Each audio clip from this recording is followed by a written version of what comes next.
What if the biggest challenge in your life isn't proving yourself to others, but proving yourself to yourself? Think about it.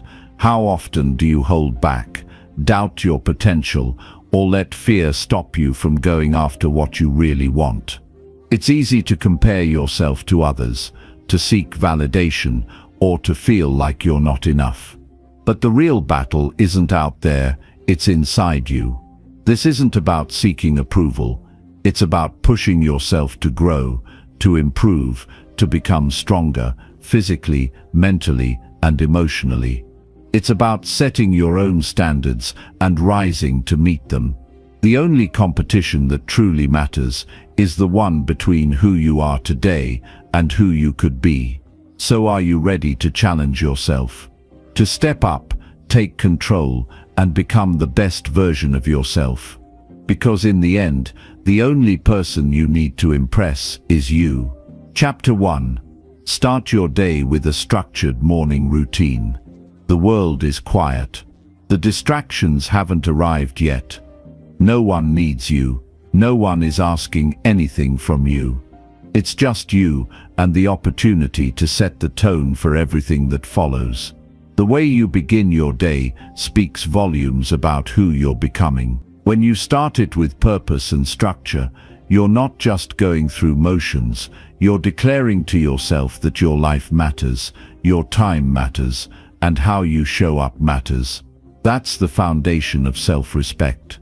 That's how you begin to prove yourself to yourself. Most people start their mornings by reacting. They open their eyes and immediately hand their attention to the outside world. The phone becomes the first thing they touch. The news, social media, emails, it all floods in before they've even had a chance to remember who they are. It's like waking up and surrendering your power before you've even gotten out of bed. But you don't have to live like that. You can choose a different way.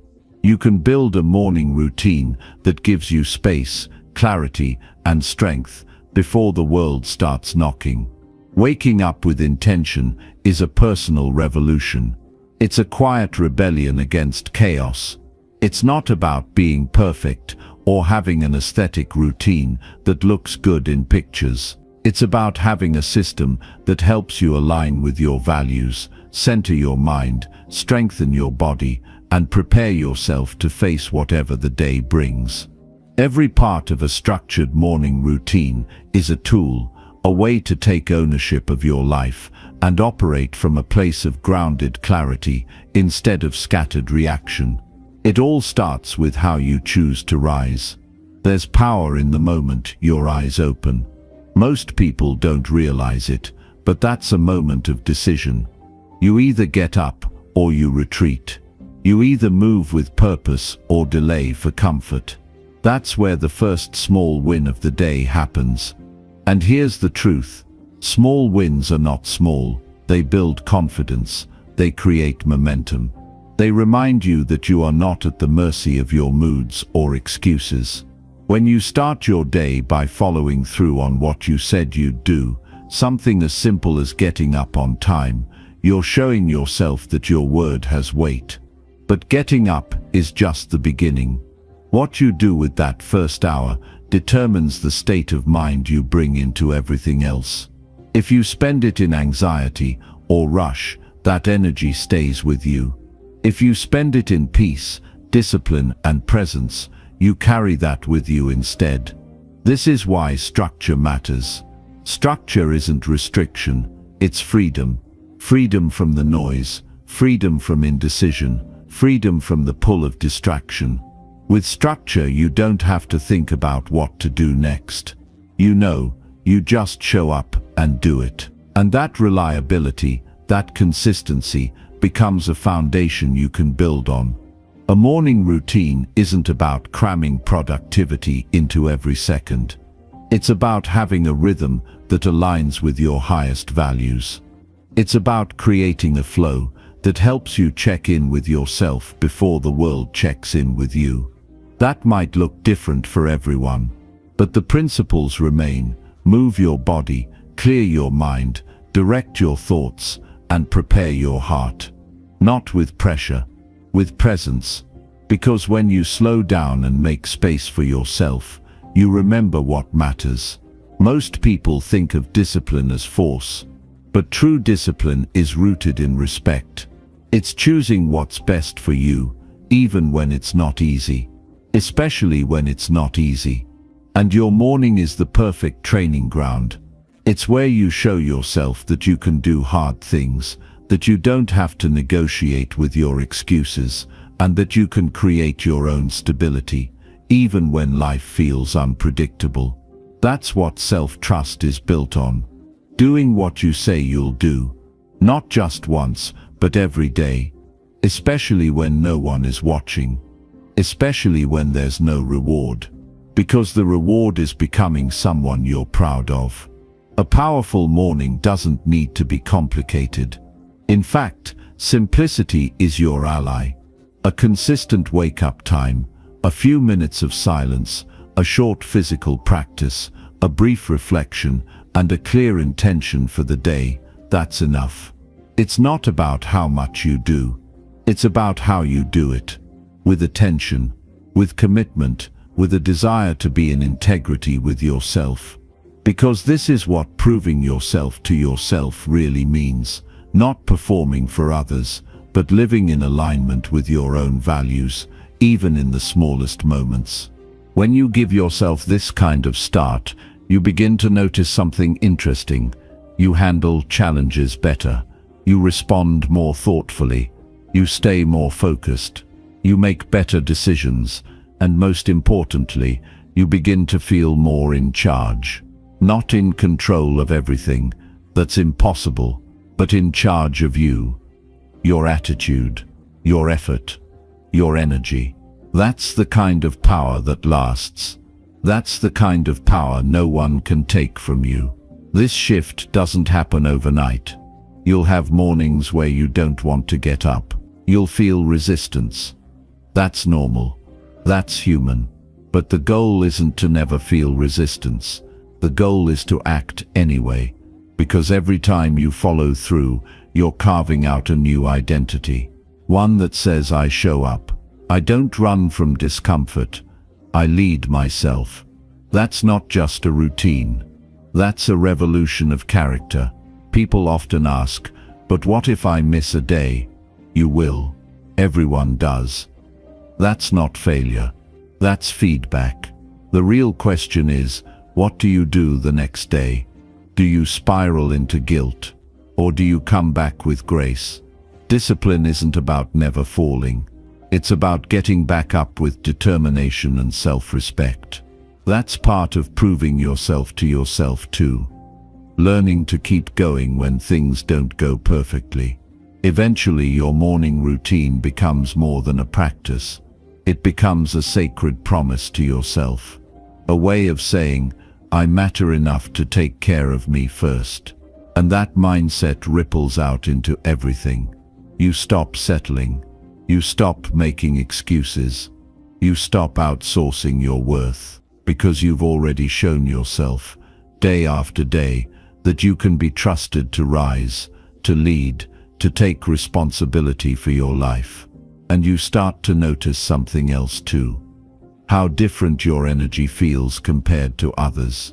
While the world scrambles and reacts, you move with calm focus. You're not just responding to life.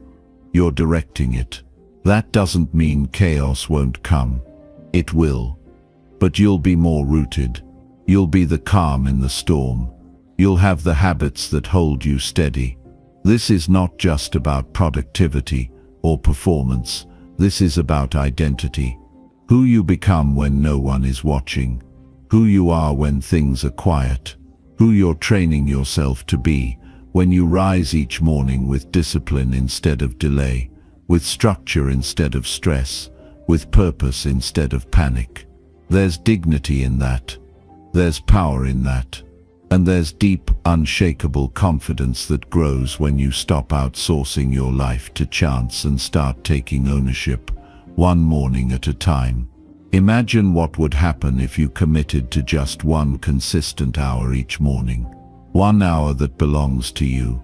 That isn't stolen by your phone, your inbox, your obligations.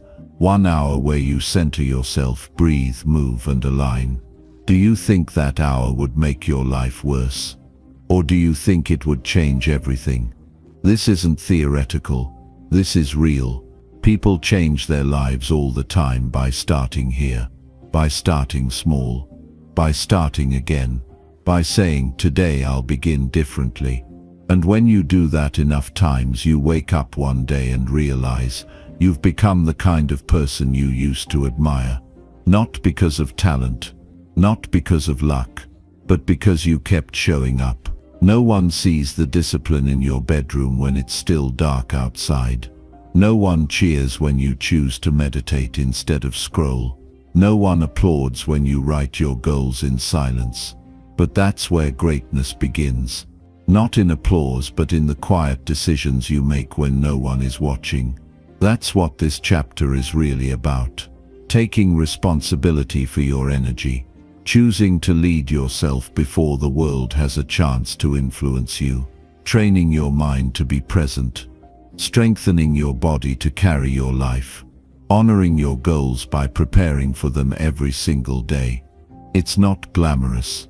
It's not easy. But it works.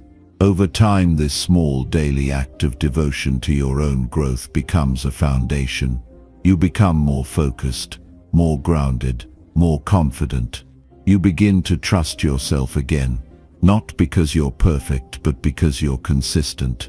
You begin to see yourself not as someone who reacts to life, but someone who creates it. You don't need a perfect plan. You need a simple commitment. Get up, show up, follow through. That's how confidence is built. That's how self-respect is earned. That's how real change begins. The day doesn't owe you anything, but if you treat the morning with respect, the rest of the day tends to follow. You'll feel stronger, clearer, more capable, and slowly, day by day, you'll begin to prove something profound, not to the world but to the person who matters most, you. So set your alarm with purpose. Stand up when it rings. Walk into the morning with your shoulders back and your eyes open. You've got a life to lead, a mind to train, and a standard to uphold. It all starts with how you rise. Let the world keep sleeping. You've got work to do, starting with you. Chapter 2. Set clear and achievable personal goals daily. Every day is a chance to become someone better than you were the day before, but it won't just happen by accident. It takes clarity, commitment, and a willingness to live with intention. The truth is, most people drift through their days. They go with the flow, react to what comes at them, and end up wondering where all their time went. They feel busy but not productive, tired but not fulfilled. That's what happens when you don't direct your time with purpose. The moment you decide to set clear and achievable personal goals every single day, you take back control of your life in the most powerful way possible. Setting daily goals isn't about being overly strict or robotic. It's not about perfection, and it's not about achieving big dreams overnight. It's about living deliberately, choosing what matters most, and doing what you can with the time you've got. When you wake up and decide what you want to accomplish that day, realistically, clearly, and intentionally, you immediately raise the standard for how you move through the next 24 hours. You're not waiting to feel inspired. You're not hoping to be productive. You're deciding to be focused and effective because you know your time is valuable. Personal goals don't have to be massive to be meaningful. In fact, the smaller and more specific they are, the more likely they are to get done. And once you start knocking out those small wins day after day, something changes inside you. You stop seeing yourself as someone who wants to improve and start becoming someone who does improve. That shift builds confidence. That shift builds momentum. And that momentum is what takes you from wishing for progress to living it. But for that to happen, your goals need to be more than vague ideas. A goal like be productive sounds nice, but it doesn't tell you what to do. A goal like write for 30 minutes before breakfast gives you direction. The more specific your goals are, the easier it is to take action. You don't have to wonder where to start or how to use your time. You just follow through. You do what you said you would do. That kind of discipline builds trust with yourself, and that trust is the foundation of every transformation worth having. There's something powerful about writing your goals down in the morning. It's like planting a flag in the ground and declaring to yourself, "This is what I'm showing up for today." It doesn't have to be fancy or take a long time, just a few lines in a notebook or on your phone. What matters is that you get it out of your head and into a form you can see and commit to. That single act creates clarity, and clarity creates action. When you set personal goals daily, you also become better at knowing what's realistic. You start to understand your limits, your patterns and your distractions. That kind of self-awareness is gold. It helps you stop overcommitting. It teaches you to focus on what really matters. You stop measuring success by how busy you feel and start measuring it by what you actually complete. That shift makes you more efficient, but more than that, it makes you more honest with yourself. You stop pretending you'll get to everything later and start owning the truth of how you use your time. Some people avoid setting goals because they're afraid of failing. They don't want to write something down and then not do it. But avoiding goals doesn't protect you from failure. It just guarantees that your time is scattered. On the other hand, setting a goal and missing it still teaches you something. You learn what gets in your way. You see where your excuses show up. You understand what needs to be adjusted. Every missed goal is feedback, not a reason to give up. And when you hit your goals, even the small ones, you get a burst of energy. You prove to yourself that you're capable, that your actions matter, that you can show up for yourself, not just for other people's deadlines and expectations. That feeling is addictive in the best way. It drives you to keep going. It reinforces the identity of someone who takes ownership of their life, one day at a time. It's important to make your goals achievable. That doesn't mean they should be easy or effortless. It means they should be doable within the constraints of your current life. A goal that's too big for one day doesn't motivate you, it overwhelms you. But when you break it down into something manageable, it becomes possible. And when something feels possible, you're far more likely to do it. Instead of saying, "I'll write a whole chapter today," you say, "I'll write 500 words before noon." Instead of saying, "I'll completely organize my house," you say, "I'll clean out the top drawer in my desk." You chip away at the mountain instead of standing at the bottom feeling defeated.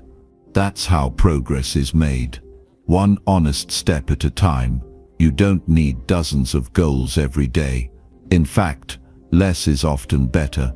A few well-chosen objectives can do more for your growth than a long list you never finish. Focus on what's essential. Ask yourself, if I only get 3 things done today, which 3 will move me forward the most? Then commit to those. Anything else you accomplish is a bonus, but even if you only finish those top 3, you'll still end the day feeling accomplished and proud. What makes this process so powerful is that it helps you stay connected to your values. You're not just doing tasks to feel productive, you're doing things that matter to you. Whether it's your health, your creativity, your relationships, or your work, your daily goals should reflect who you want to be and what kind of life you want to live. They don't need to impress anyone, they need to mean something to you. That's how you stay motivated, not through willpower, but through purpose.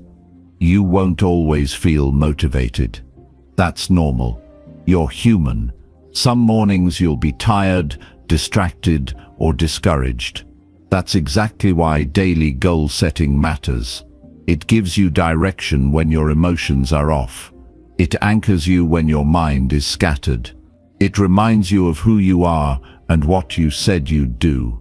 And the more you practice it, the more it becomes a habit, not just something you do, but something that's part of you. You'll start to see patterns over time. You'll notice which kinds of goals light you up and which ones drain you. You'll understand what time of day you work best. You'll realize which routines support your success and which ones sabotage it. That kind of self-knowledge isn't just helpful, it's transformational. Because once you know how you operate best, you can structure your life to support that. You stop fighting against yourself and start working with yourself. Some days your goals will be about action. Other days they'll be about rest, recovery, or connection. It's not always about doing more. Sometimes it's about doing the right thing at the right time. Listening to your body, checking in with your emotions, being honest about what you need. A well-balanced life includes both effort and ease. The key is being intentional about both.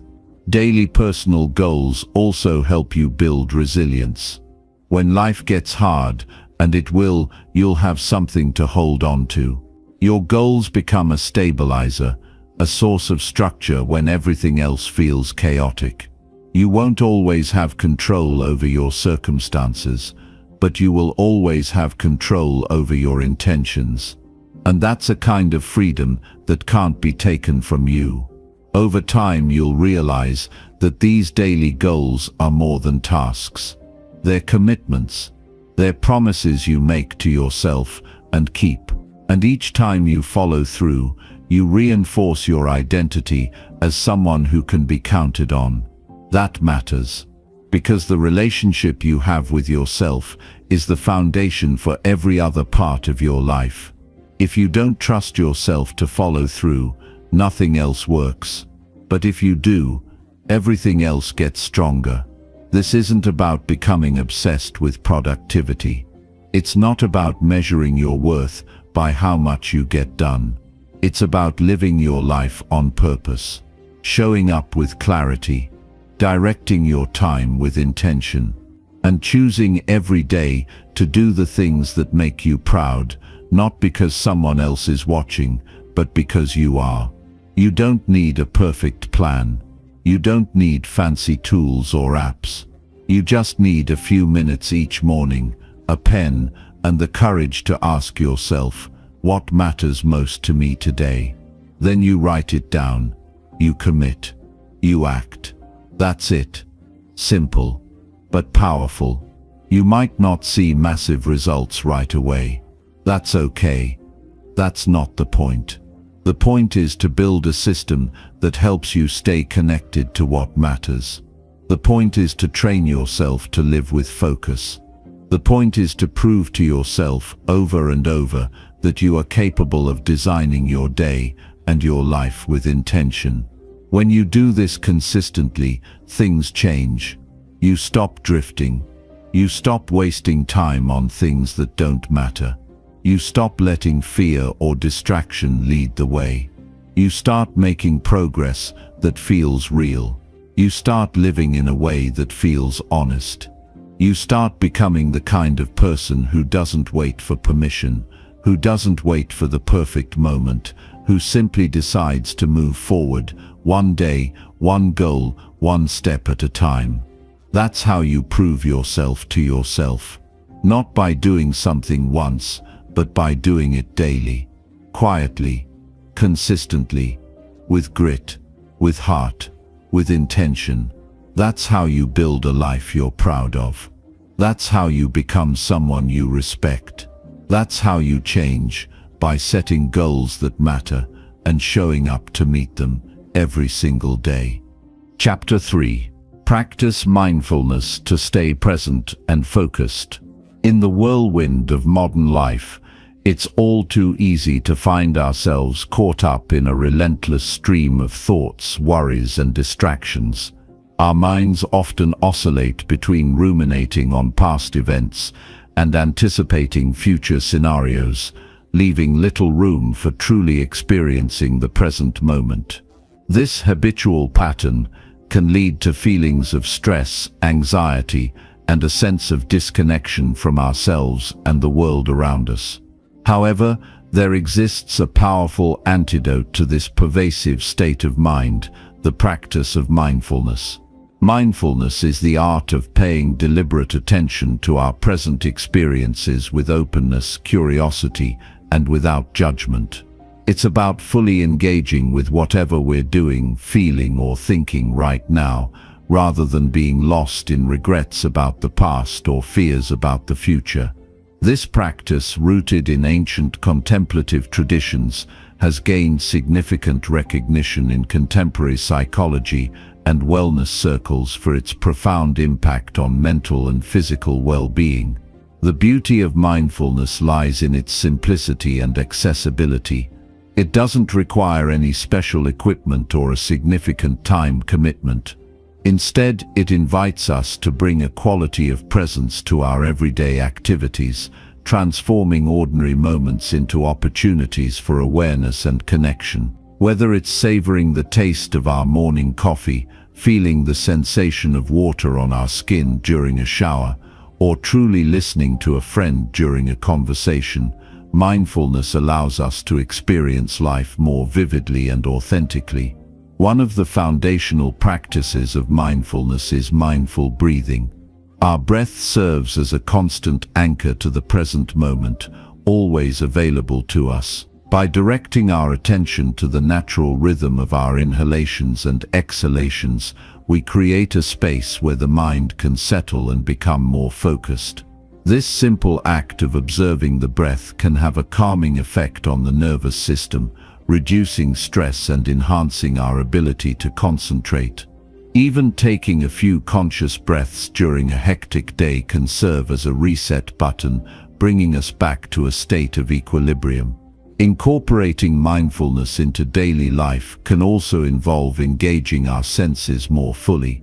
For instance, when eating, we can take the time to notice the colors, textures, and flavors of our food, appreciating the nourishment it provides.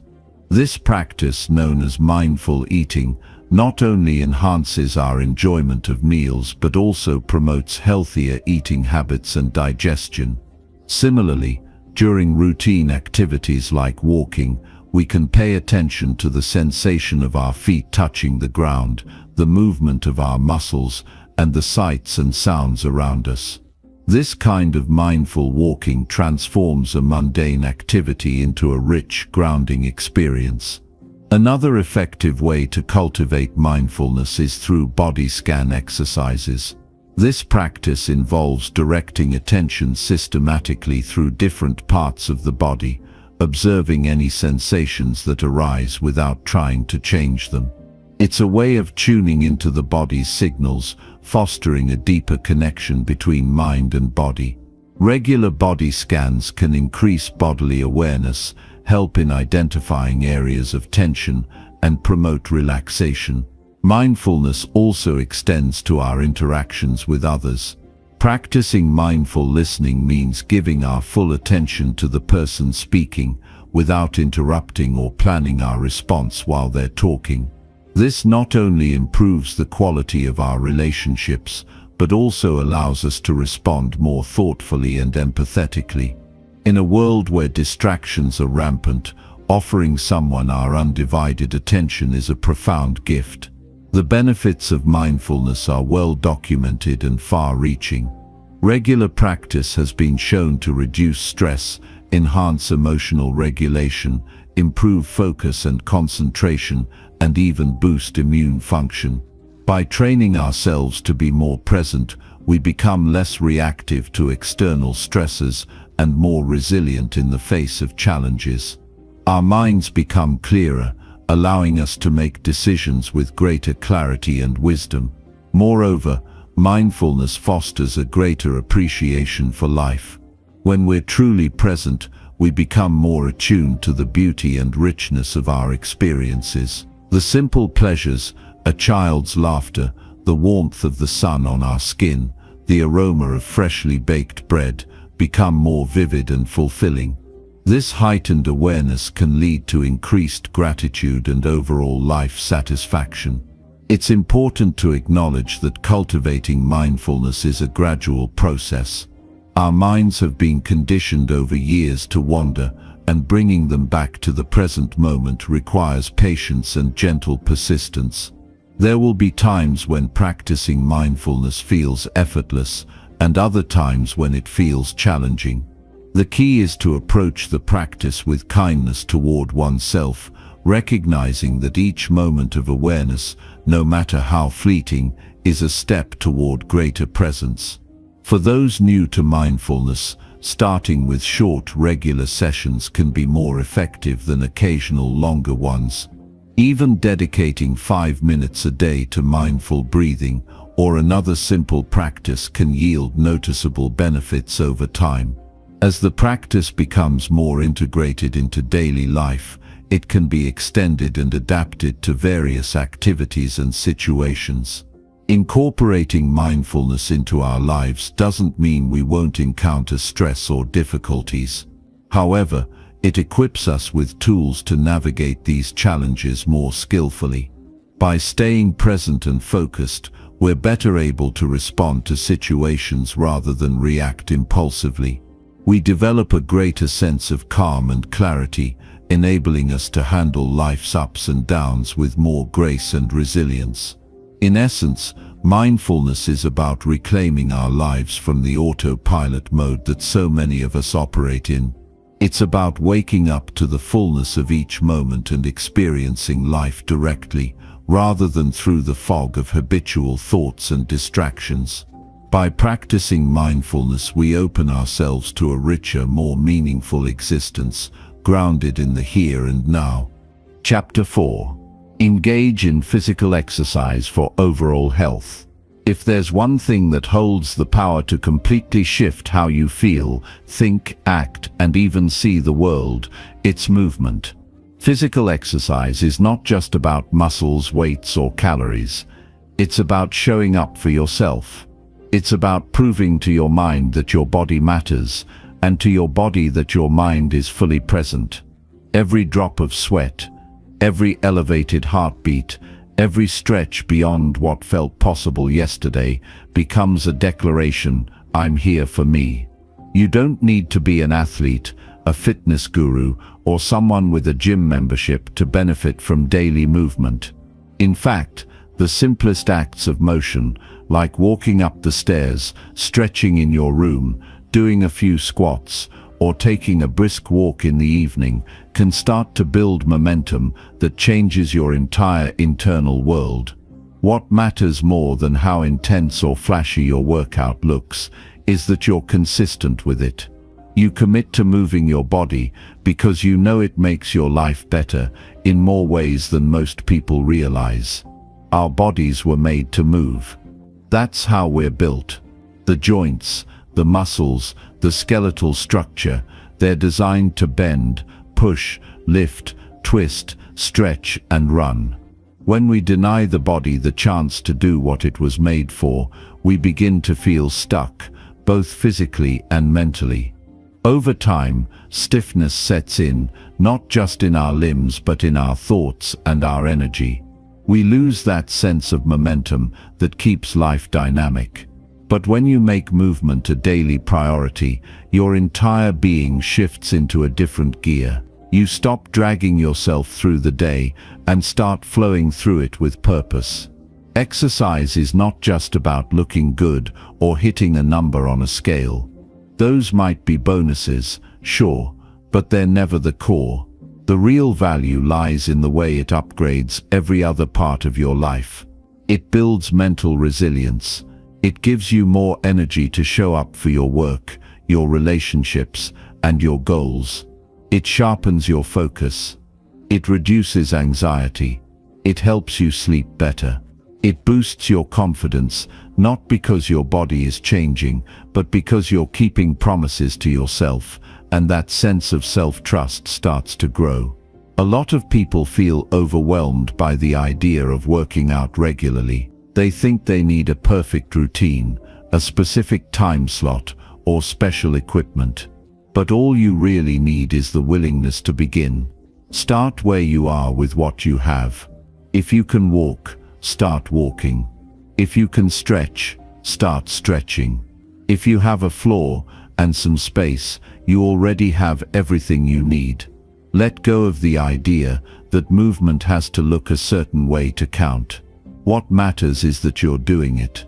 That you're honoring your health, not once in a while but daily. Discipline grows stronger each time you show up, especially when you don't feel like it. That morning, when you wake up tired but still go for that walk, that's when it matters most.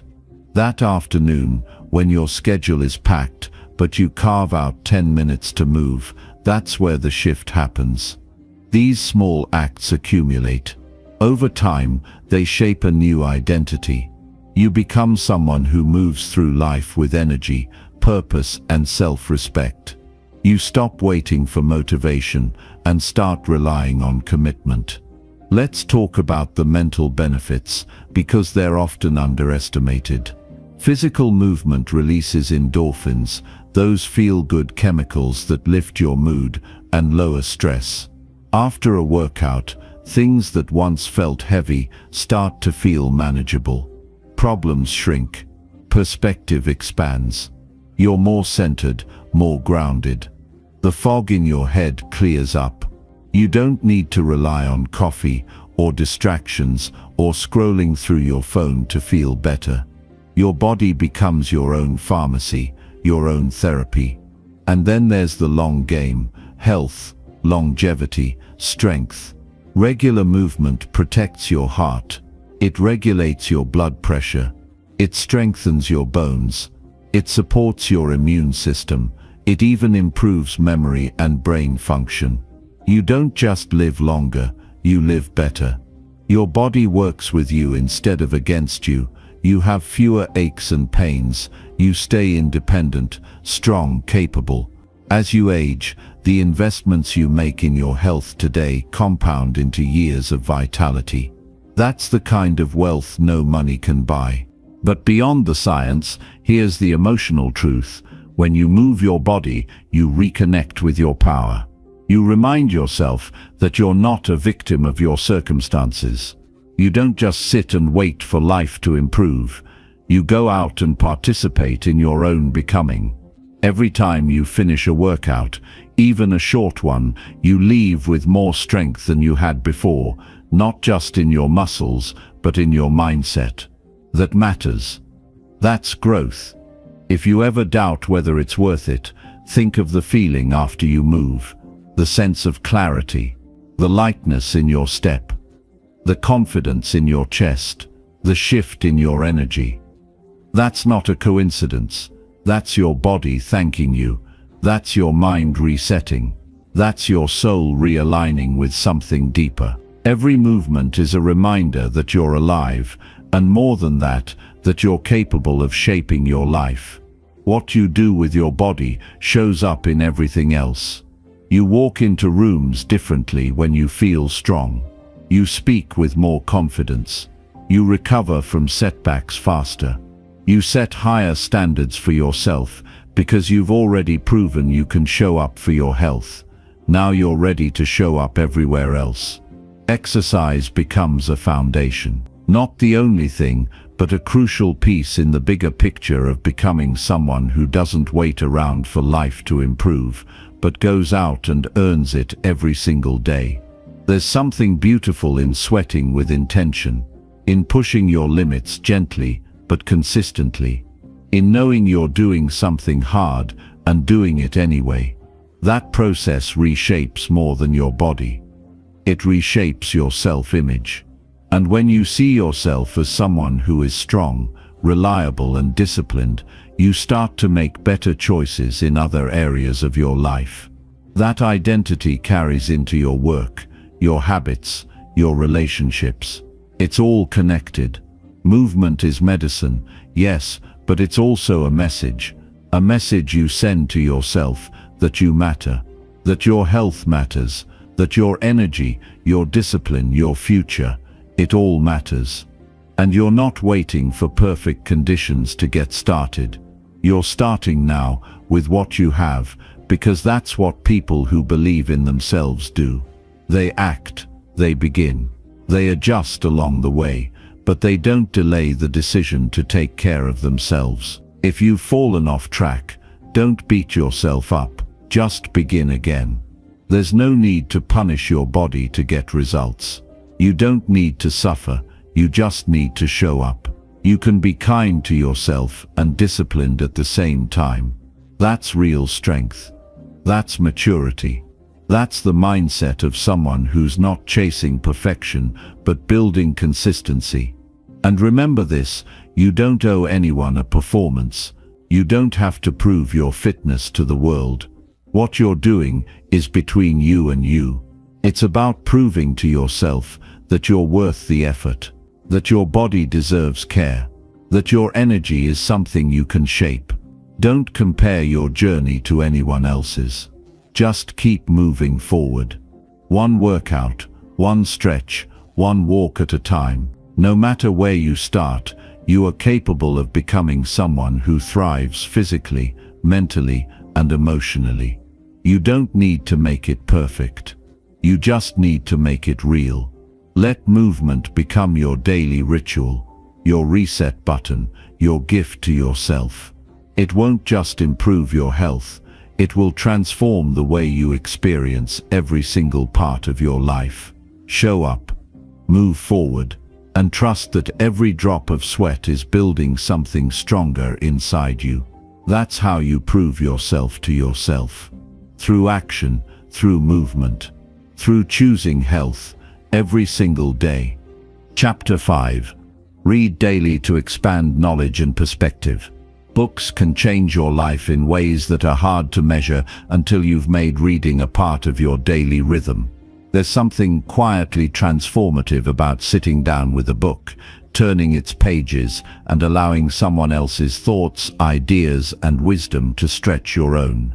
It's not just about gaining information, though that happens too. It's about building the kind of inner world that can withstand the noise of the outside world. When you make the choice to read every day, you're feeding your mind, training your attention, and expanding your ability to see life through more than one lens. A single page can introduce you to a new way of thinking. A paragraph can plant a seed that shifts your mindset.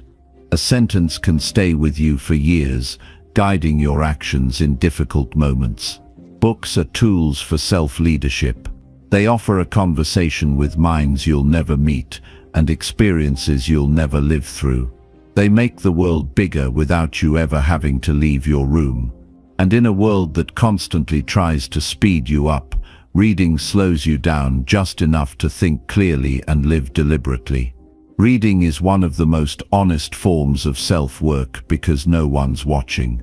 There's no applause, no performance, just you and the page. Just your mind meeting someone else's and figuring out what to take in, what to question, and what to leave behind. In that process, you sharpen your judgment. You learn to think for yourself. You begin to shape your own opinions rather than borrow them from the loudest voices around you. This isn't about reading hundreds of books a year. It's not about speed or volume or showing off what you've read. It's about intention. It's about choosing to spend a part of each day with words that challenge you, encourage you, humble you, or inspire you. It can be 10 minutes in the morning, a chapter before bed, a few pages on your lunch break. What matters is that you're consistent, that you keep showing up to learn, not because you're lacking, but because you want to grow. Some of the wisest people you'll ever learn from are found in books. Many of them are no longer alive, but their thoughts live on, and if you're willing to listen, you can access generations of insight that can shape how you live today. That's a gift.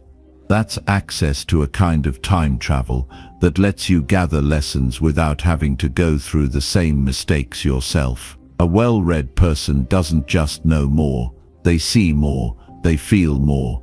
They understand nuance, complexity, and contradiction without needing to run from it. When you read widely, you start to build a mental library that supports you through life's challenges.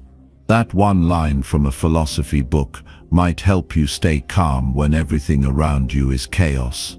A story about someone else's hardship might help you find strength during your own. A biography might remind you that even the people who changed the world had doubts, setbacks, and failures. Reading doesn't make you invincible, but it does make you more resilient. You become more grounded, more stable, more capable of facing life with clarity. Reading also builds attention span, which is becoming rarer by the day. In a world designed to fracture your focus, sitting down with a book is an act of rebellion. It teaches your mind to stay with one thing at a time, to absorb, to reflect, to stay curious instead of constantly seeking quick answers. That kind of mental training pays off in every part of your life. You become a better thinker, a better listener, a better decision maker. You learn to sit with uncertainty instead of needing instant resolution, and that's a powerful skill. Not all books are created equal, of course. You have to be intentional about what you let in.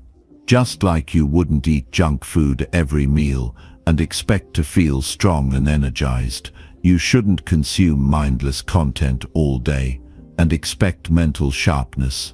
Be selective. Choose books that challenge you, that speak to where you are and where you want to go. Mix it up. Read biographies, psychology, philosophy, history, fiction, personal development. Every genre has something to offer if you approach it with openness and curiosity. Reading also teaches humility. The more you learn, the more you realize how much you don't know. That's a good thing. That keeps you grounded. That keeps your ego in check.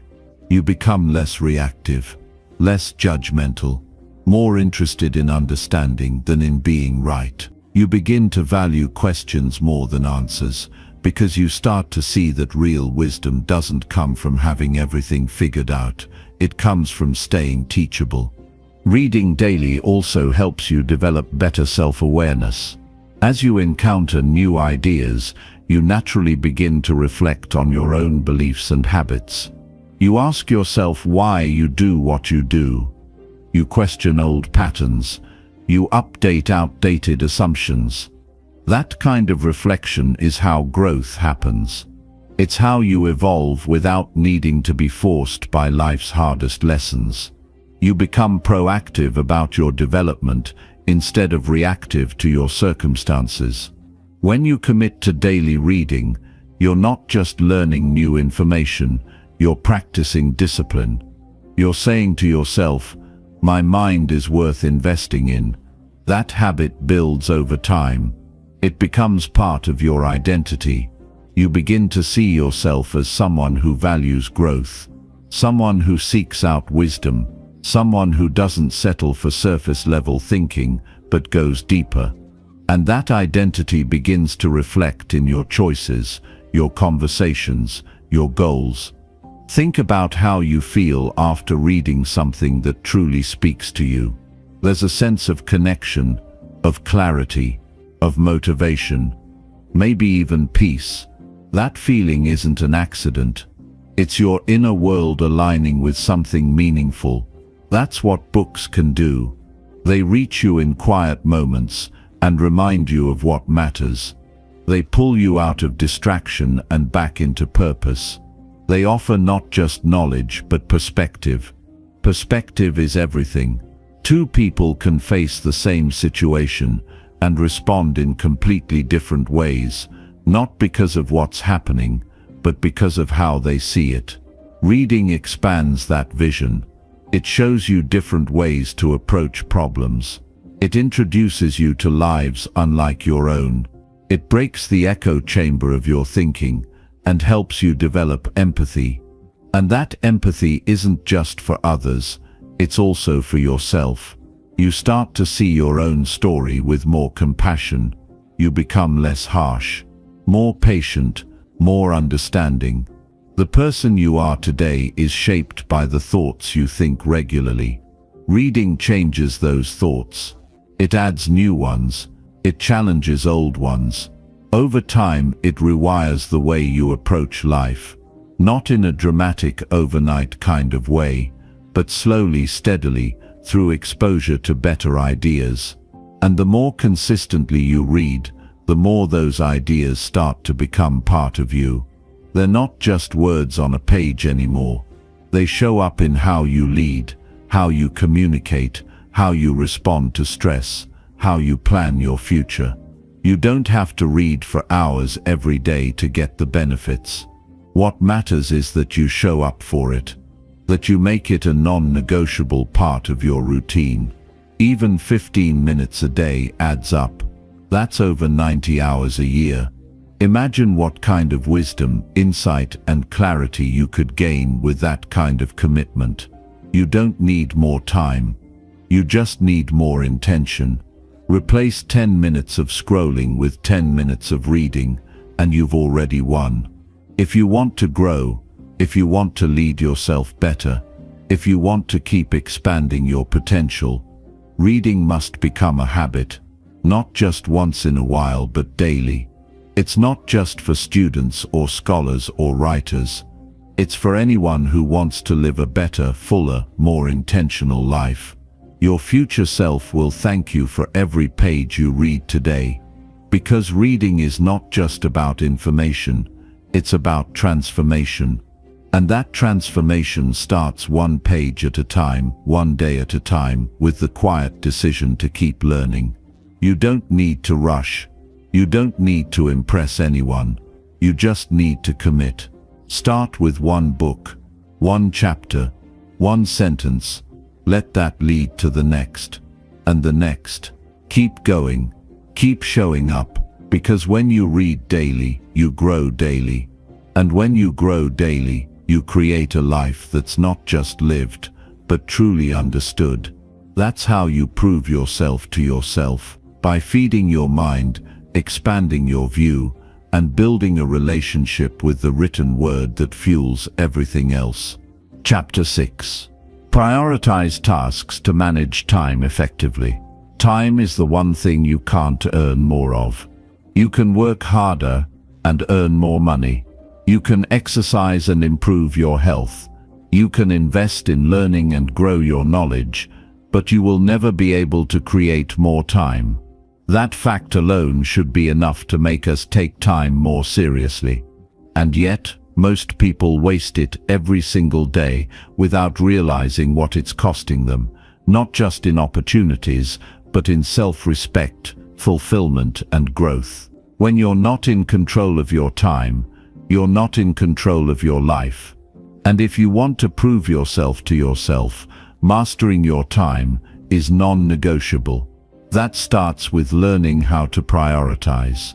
There's a point in everyone's life when they realize that doing everything is impossible.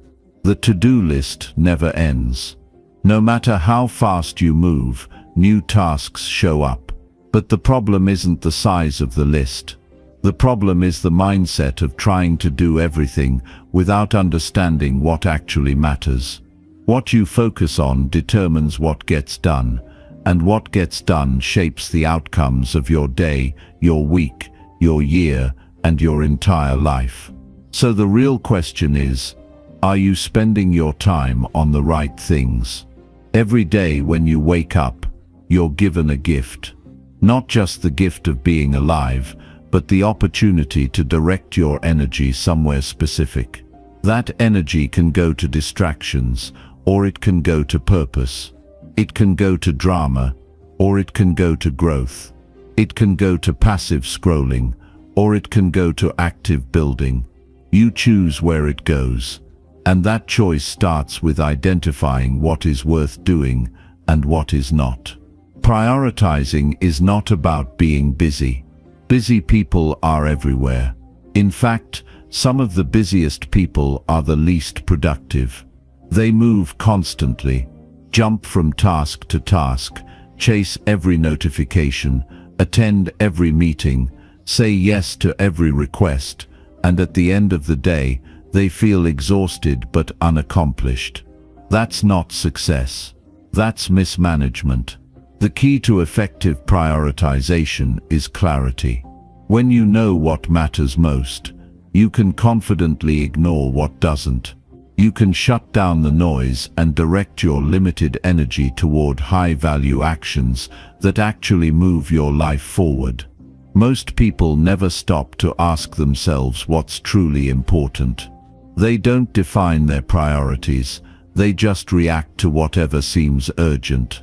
But urgency and importance are not the same. Something can feel urgent and be meaningless. Checking your phone feels urgent, but it adds zero value. Responding to a non-essential email might feel pressing, but it doesn't serve your bigger goals. Meanwhile, the things that are truly important, like deep work, building skills, strengthening relationships, caring for your health, often get pushed aside because they don't scream for your attention. They're quiet. They wait for you to make space. And if you don't, they stay undone. That's why the first step in prioritization is getting brutally honest with yourself. Ask what matters to me right now. What goals am I working toward? What do I value?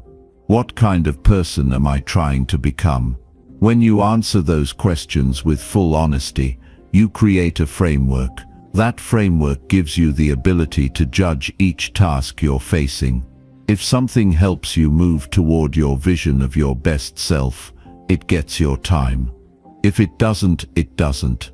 The beauty of living intentionally is that it lets you focus your attention.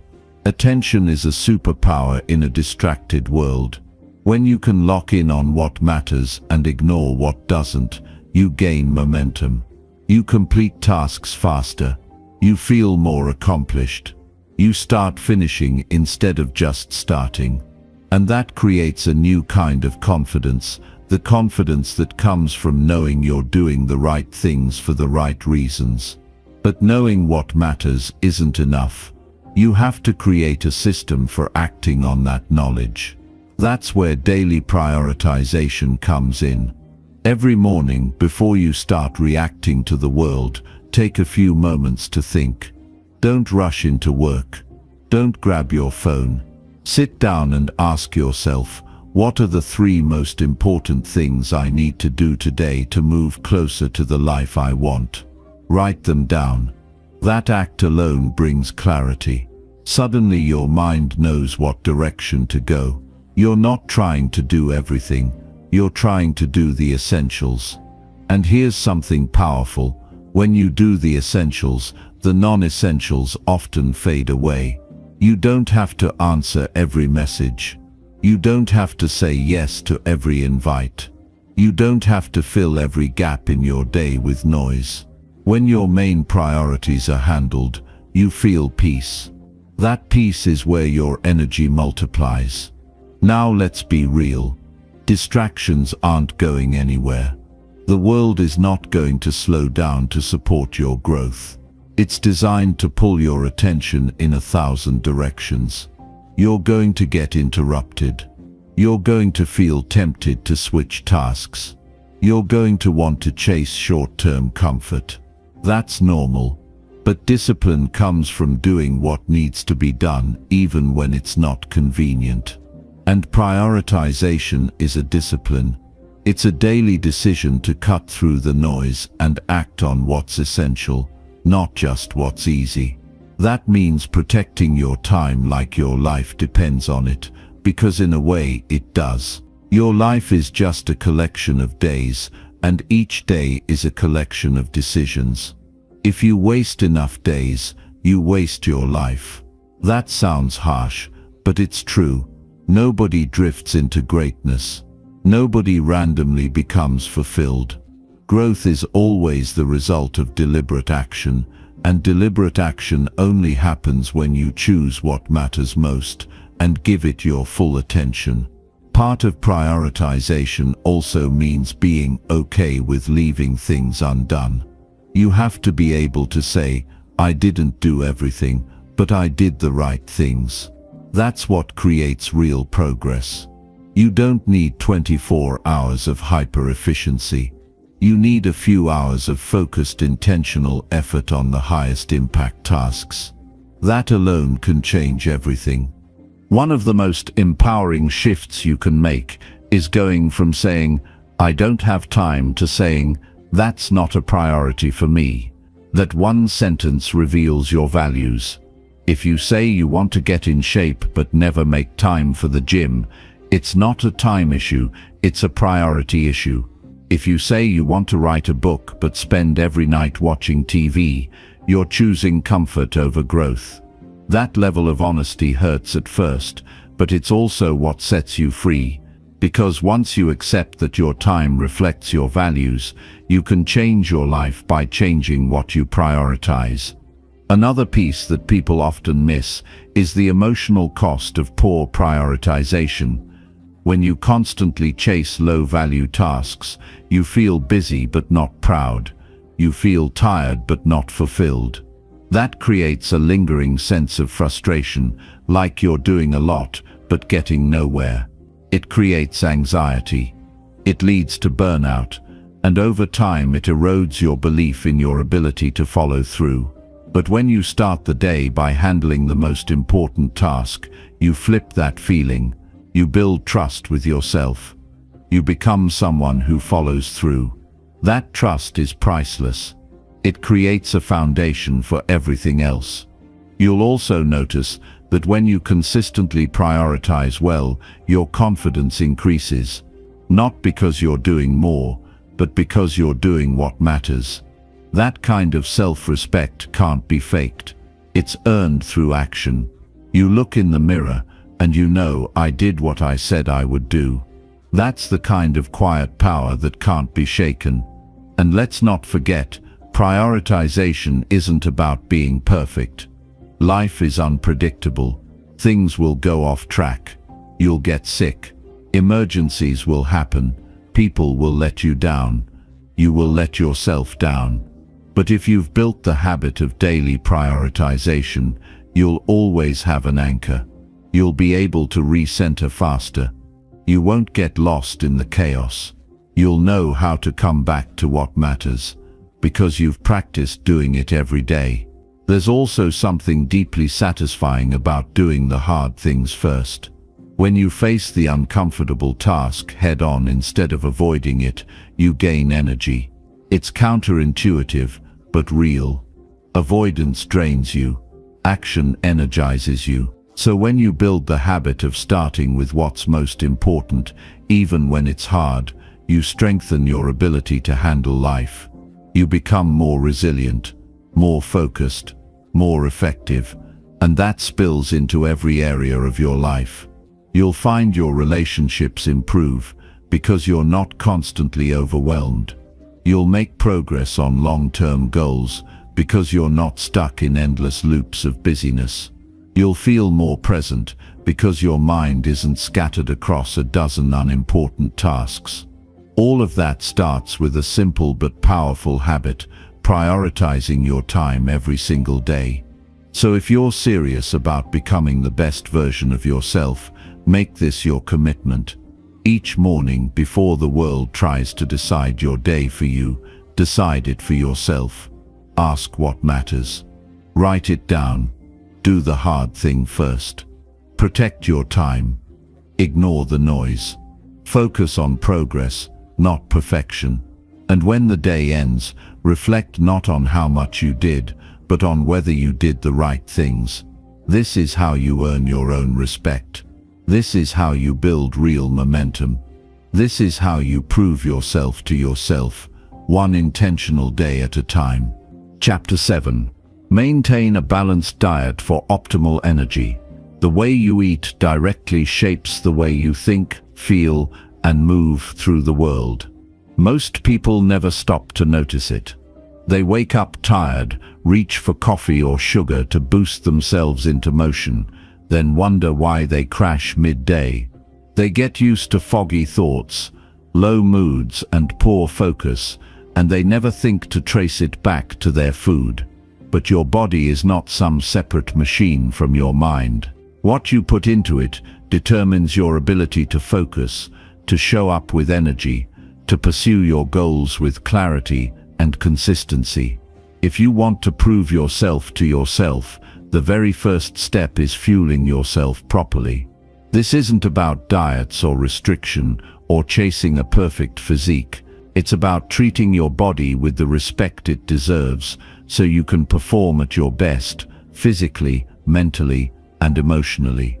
The truth is, many people set goals, make plans, and write to-do lists, but they constantly sabotage themselves by ignoring what they eat. They don't realize that discipline isn't just about keeping a schedule or pushing through discomfort. It starts with managing your energy. If your body is sluggish, your brain follows. If your brain is cloudy, your motivation disappears. And when motivation disappears, the whole cycle of self-growth breaks down. That's why taking control of your diet is one of the most practical ways to take control of your life. You don't need to become obsessed. You just need to become aware. Pay attention to what food does to you, not just how it tastes, but how it makes you feel an hour later. Does it energize you or slow you down? Does it sharpen your mind or dull your focus? Your body is always giving you feedback, but most people are too distracted to listen. When you choose food that supports you, you're making a quiet but powerful commitment to yourself. You're saying, I matter, my goals matter, my energy matters. And that shift, though small at first, starts to ripple into every part of your life. You wake up clearer. You move with more intention. You don't rely on willpower to get through the day, because your body is actually on your side. That's a game changer. The idea isn't to be perfect, it's to be consistent. You don't need to count every calorie or avoid every craving. You just need to make decisions that serve your future self. That means choosing food, not just for how it tastes now, but for how it helps you function later. You don't eat to feel full. You eat to feel alive. There's no magic formula here, just real food, eaten in balance, with intention. Think fresh over processed. Think whole over artificial. Think steady over extreme. The more you simplify, the easier it gets. And the more you build routines around your meals, the less decision-making energy you waste. One of the best habits you can create is starting your day with something that nourishes you instead of drains you. Skip the sugary cereal. Skip the empty toast. Give your body something it can actually use. Protein, healthy fats, complex carbs, foods that fuel your brain and muscles instead of spiking your blood sugar and making you crash before noon.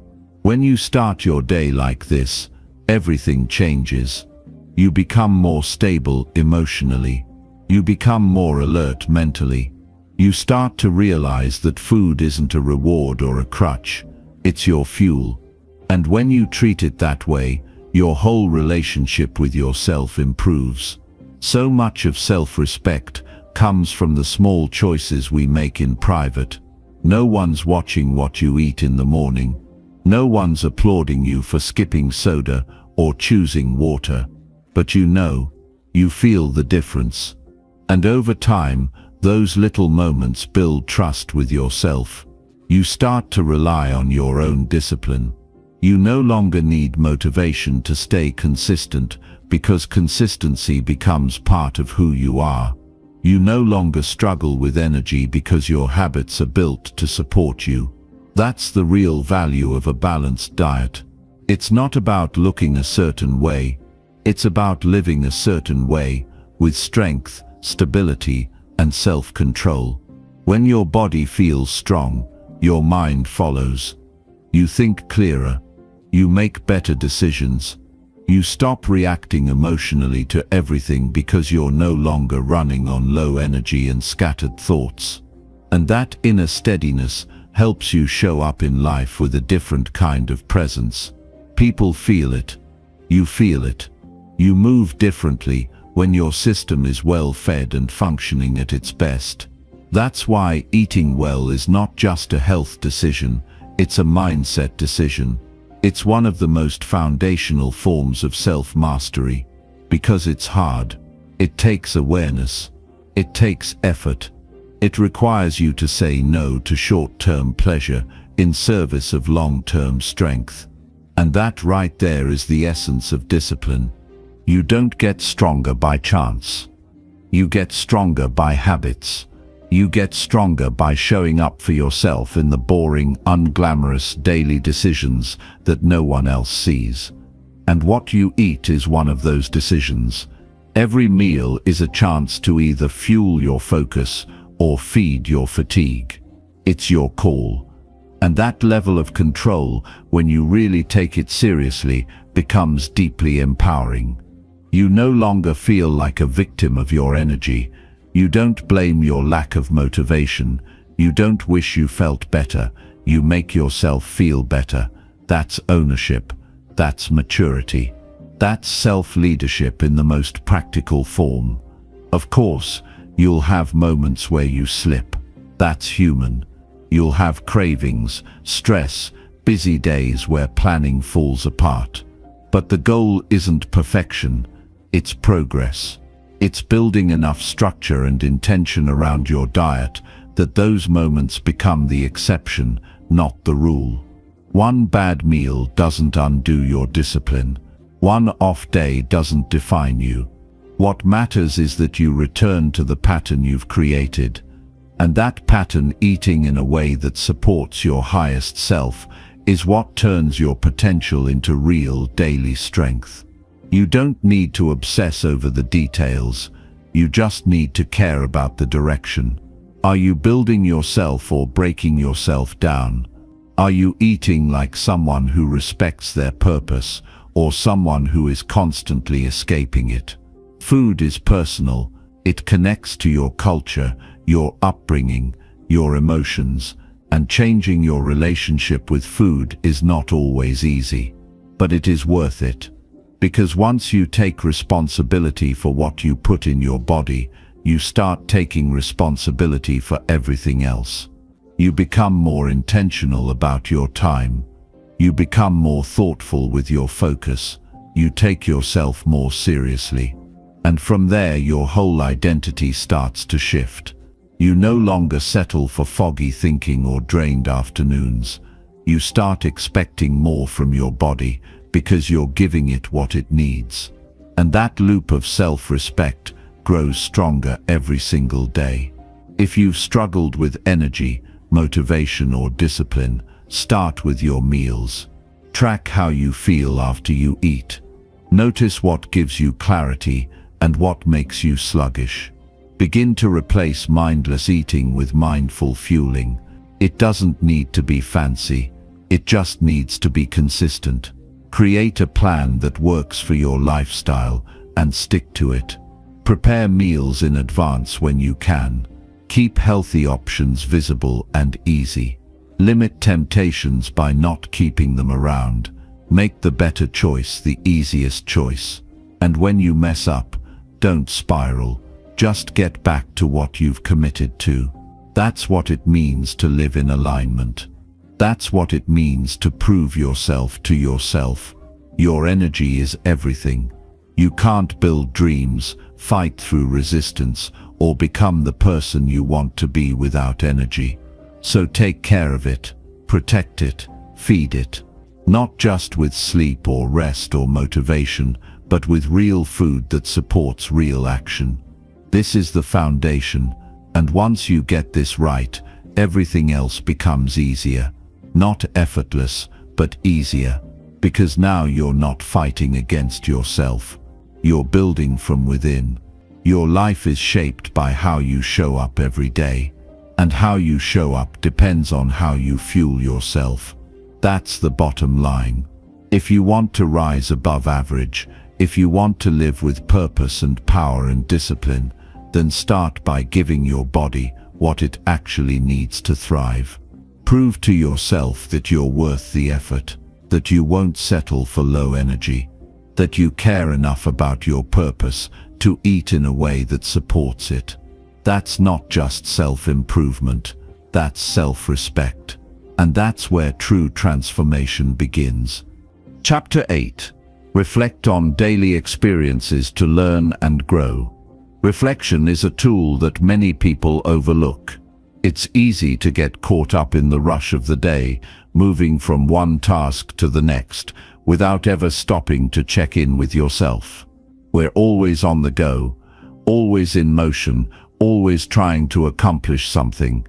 But in that constant rush, we miss the opportunity to truly learn from our experiences. Every day offers a wealth of lessons, but without reflection, those lessons remain buried. They go unnoticed and unprocessed, slipping through the cracks of our busy lives. If you truly want to improve, if you want to become the best version of yourself, then you need to make reflection a part of your daily routine. It's not just about looking back, it's about learning and growing from every experience you have. It's about looking at your day, at the decisions you made, at the actions you took, and asking, what went well? What could I have done better? What did I learn from this? Reflection is the key to understanding not only your successes, but also your failures. It helps you break down why something worked or why it didn't. It allows you to uncover hidden patterns in your behavior, your emotions, and your choices. When you reflect, you gain insights into your habits, your thought processes, and your triggers. You begin to understand yourself at a deeper level. This understanding is the foundation of personal growth. The process of reflection doesn't have to be complicated. It doesn't require long journaling sessions or deep philosophical pondering. It can be as simple as taking a few moments at the end of the day to check in with yourself. You don't need a structured format to reflect. It can be done in whatever way feels most natural to you. You can ask yourself questions, write down your thoughts, or simply sit quietly and allow your mind to process the events of the day. The key is consistency. Make it a habit. Make it a part of your routine. One of the most powerful ways to reflect is by reviewing the decisions you made throughout the day. Ask yourself, what choices did I make? Were they in line with my goals? Did I act with intention, or did I react mindlessly? We often go through the motions of life without thinking much about the decisions we make, especially in the heat of the moment. But every choice we make is shaping our future. Reflection allows you to see where you might have made better decisions and helps you learn how to make better ones in the future. It allows you to course correct before you get too far off track. When you reflect, you're also learning to be honest with yourself. This isn't a time for self-criticism or self-blame. Reflection is not about beating yourself up for what you did wrong. It's about gaining clarity on what you can do better moving forward. It's about being aware of your mistakes and using them as stepping stones for growth. It's about being honest with yourself in a constructive way. For example, if you had a stressful interaction with a coworker, you can reflect on what triggered your response. Were you feeling anxious, overwhelmed, or defensive? What part of that situation was within your control? Reflection helps you identify areas where you might need to develop more patience, better communication, or more self-regulation. And once you identify these areas, you can start working on them. In addition to learning from mistakes, reflection also allows you to celebrate your wins. We often get so focused on what went wrong that we forget to acknowledge what went right. But recognizing your successes is just as important as learning from your failures. When you reflect on your accomplishments, no matter how small, you reinforce positive behavior. You build confidence. You remind yourself that you are capable, that you are progressing. Celebrating your wins, big or small, helps you stay motivated and reminds you why you're on this journey in the first place. Reflection is also an opportunity to check in with your emotional state.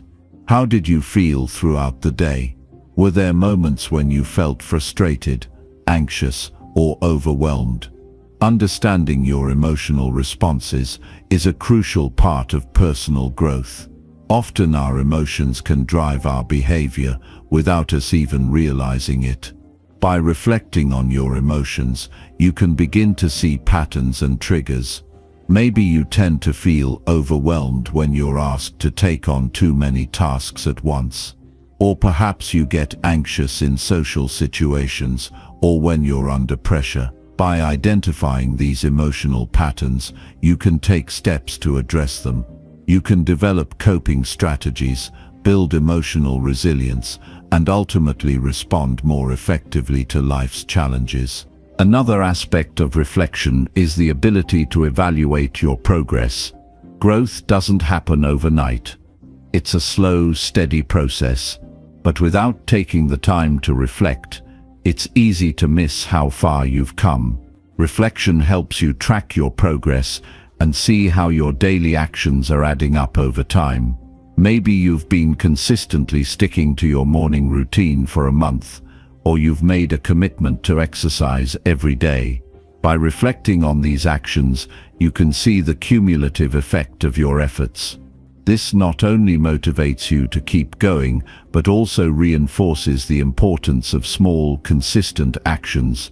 Reflection also gives you an opportunity to identify areas in your life that may need more attention.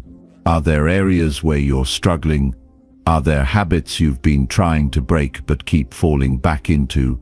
Are there things you've been procrastinating on that need to be dealt with? Reflection helps you pinpoint these areas of resistance. When you identify them, you can begin to take action. You can set intentions to address them and create a plan for improvement. Reflection helps you avoid drifting through life without taking responsibility for the things that matter most to you. It keeps you aligned with your values and your goals. This process of reflecting on your day doesn't have to be long. You don't need hours of solitude or quiet time to gain insights. It's about consistency and intention.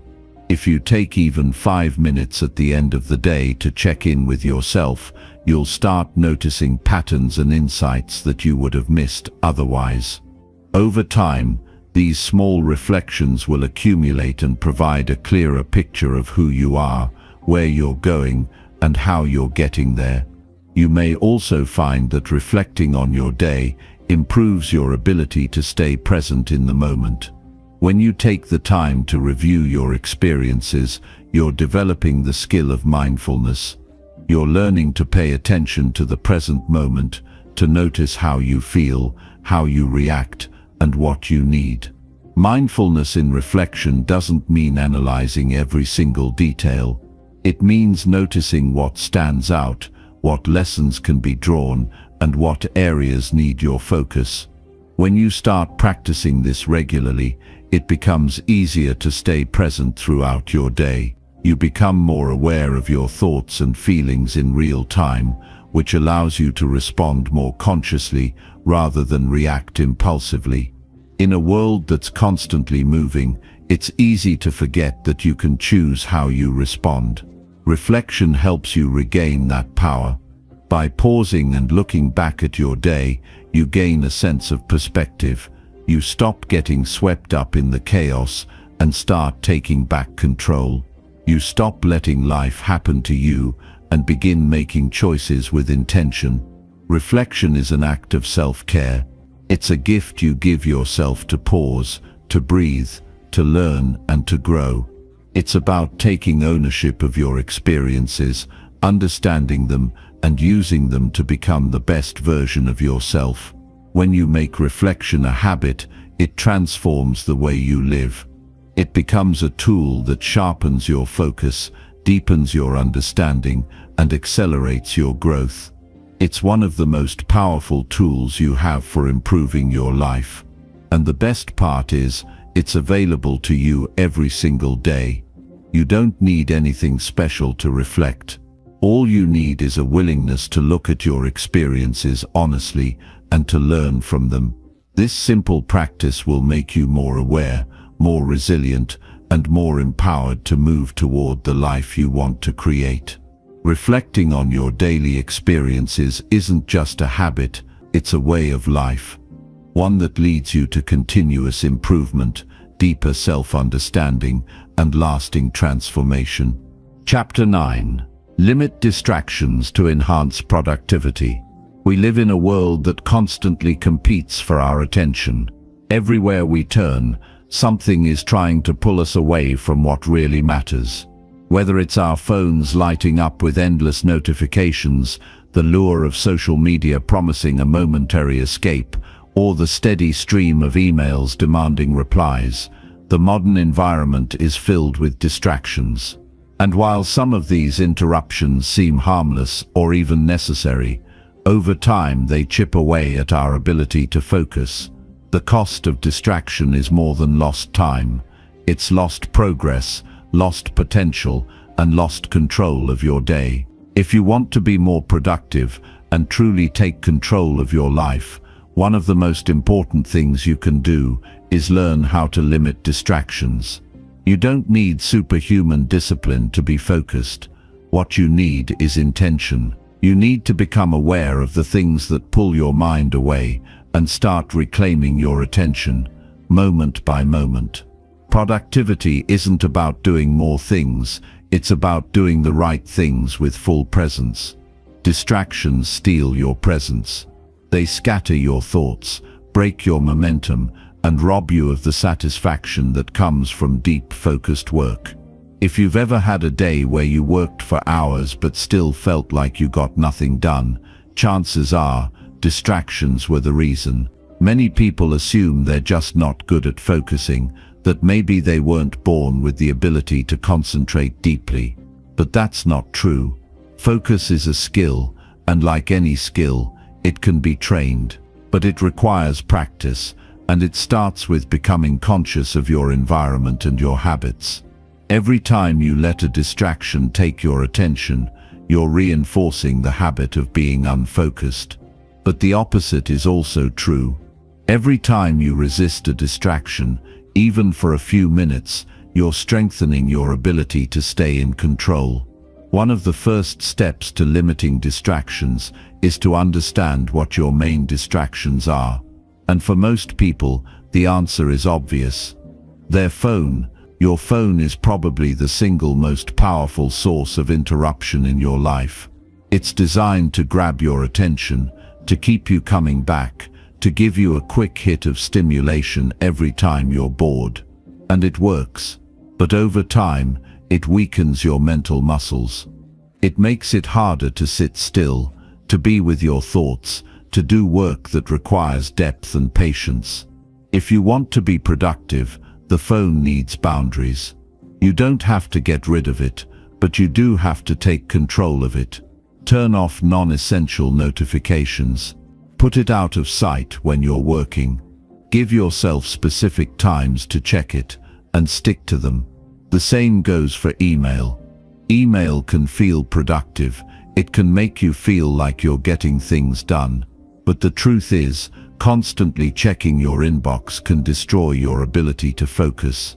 If you're switching back and forth between tasks and emails all day long, your brain never gets into a state of deep work. Instead, you stay in a shallow, reactive mode. Try checking your email at set times during the day, rather than keeping it open all the time. When you're working on something important, close it. You'll get more done in less time, and the quality of your work will improve. Social media is another major distraction. It offers a quick hit of connection or entertainment, and it's always just a tap away. But if you're checking it throughout the day, you're fragmenting your attention and weakening your ability to stay focused. Social media isn't inherently bad, but if you're serious about being productive, you need to use it on your terms, not let it use you. You can set limits on your usage, delete apps during work hours, or even take breaks from it entirely if that helps you get back in control. But distractions aren't always digital. Sometimes they come from your physical environment. A cluttered space can create mental clutter. Constant interruptions from others can break your flow. Noise, disorganization, and even the way your workspace is set up can influence how easily you get distracted. If you want to focus, create an environment that supports it. Keep your space clean. Organize your tools. Let the people around you know when you need uninterrupted time. Small changes in your environment can have a big impact on your ability to concentrate. And then there are internal distractions, the thoughts, worries, and emotions that pull you away from the task at hand. You might sit down to do something important and find yourself thinking about a conversation you had earlier or worrying about what you have to do later. These internal distractions are often the hardest to manage because they live in your mind. But that doesn't mean you're powerless. One way to deal with them is to build awareness. When a distracting thought arises, notice it without judgment and gently bring your focus back to what you are doing. You don't have to fight the thought, just don't follow it. Over time, you'll get better at staying anchored in the present moment. Another helpful strategy is to create clear boundaries for your focus time. If your entire day is open and unstructured, distractions will creep in. But if you block off specific times for focused work, you're more likely to protect that time. Give yourself a clear starting point and an end point. Let your mind know, this is when I focus. And during that time, eliminate as many distractions as possible. Put your phone away, close unnecessary tabs, and commit fully to the task. Even short periods of deep focus, just 30 to 60 minutes, can have a huge impact when done consistently. You don't need to be perfect. Distractions will still happen, but the goal isn't to eliminate every possible interruption forever. The goal is to become more aware of them, more intentional with your attention, and more committed to staying focused on what matters. Every time you choose focus over distraction, you're moving closer to your potential. You're training your brain to stay present, to go deeper, and to do work that matters. And here's the truth: being productive isn't about being busy all day. It's about making real progress on the things that count. You could spend 10 hours being distracted and barely move the needle, or you could spend 2 hours in focused effort and make a major breakthrough. Focus creates momentum. Distraction kills it. If you want to grow, to create, to improve, you have to protect your attention like it's your most valuable asset, because it is. I'll continue the rest of the chapter in the next message. Let me know if you're ready to continue. Chapter 10. Cultivate resilience by embracing challenges. Life will never wait for us to be ready. It will keep testing, pushing, and stretching us in ways we never expected. And when those challenges come, whether in the form of failure, loss, rejection, or doubt, it's not our comfort or ease that defines us. It's our response. It's what we do when things get heavy. That's where resilience is built. That's where we begin to prove ourselves to ourselves. Resilience is not about pretending everything's fine when it's not. It's not about being tough in a shallow way or denying that you're struggling. Real resilience is much deeper than that. It's the decision to keep going even when every part of you feels like giving up. It's the quiet strength to get back up after you've fallen. It's choosing growth over excuses. It's refusing to be a victim of your circumstances. That's the kind of resilience that transforms a life. But how do you build this kind of strength when the world feels overwhelming? How do you stay grounded when everything seems uncertain? You begin by embracing your challenges. not as punishments, but as opportunities to become more. You shift your mindset from "why is this happening to me?" to "what is this here to teach me?" That one change can unlock a whole new world inside you. A world of personal power that you never knew you had. Think about the strongest people you know. They didn't become that way because life was easy for them. They became that way because they faced hardship and learned how to turn it into fuel. They didn't wait for perfect conditions. They adapted. They stayed steady when others fell apart. They chose growth day after day, no matter how tired or discouraged they felt. That's what makes someone powerful, not perfection, but persistence. Every challenge you face is giving you a chance to sharpen your mindset. It's not breaking you down, it's building you up, but only if you decide to lean into it instead of run from it. The discomfort you're feeling isn't the enemy. It's the signal. It's the path forward. When you stop avoiding hard things and start walking straight into them with clarity and commitment, you change. Not instantly, but over time, deeply and permanently. We're often taught to seek comfort and avoid struggle, but that kind of thinking creates weakness. It makes us reactive, anxious, dependent. It makes us afraid of the very things that could set us free. The truth is, there is no strength without adversity. You can't know what you're made of if you never get tested.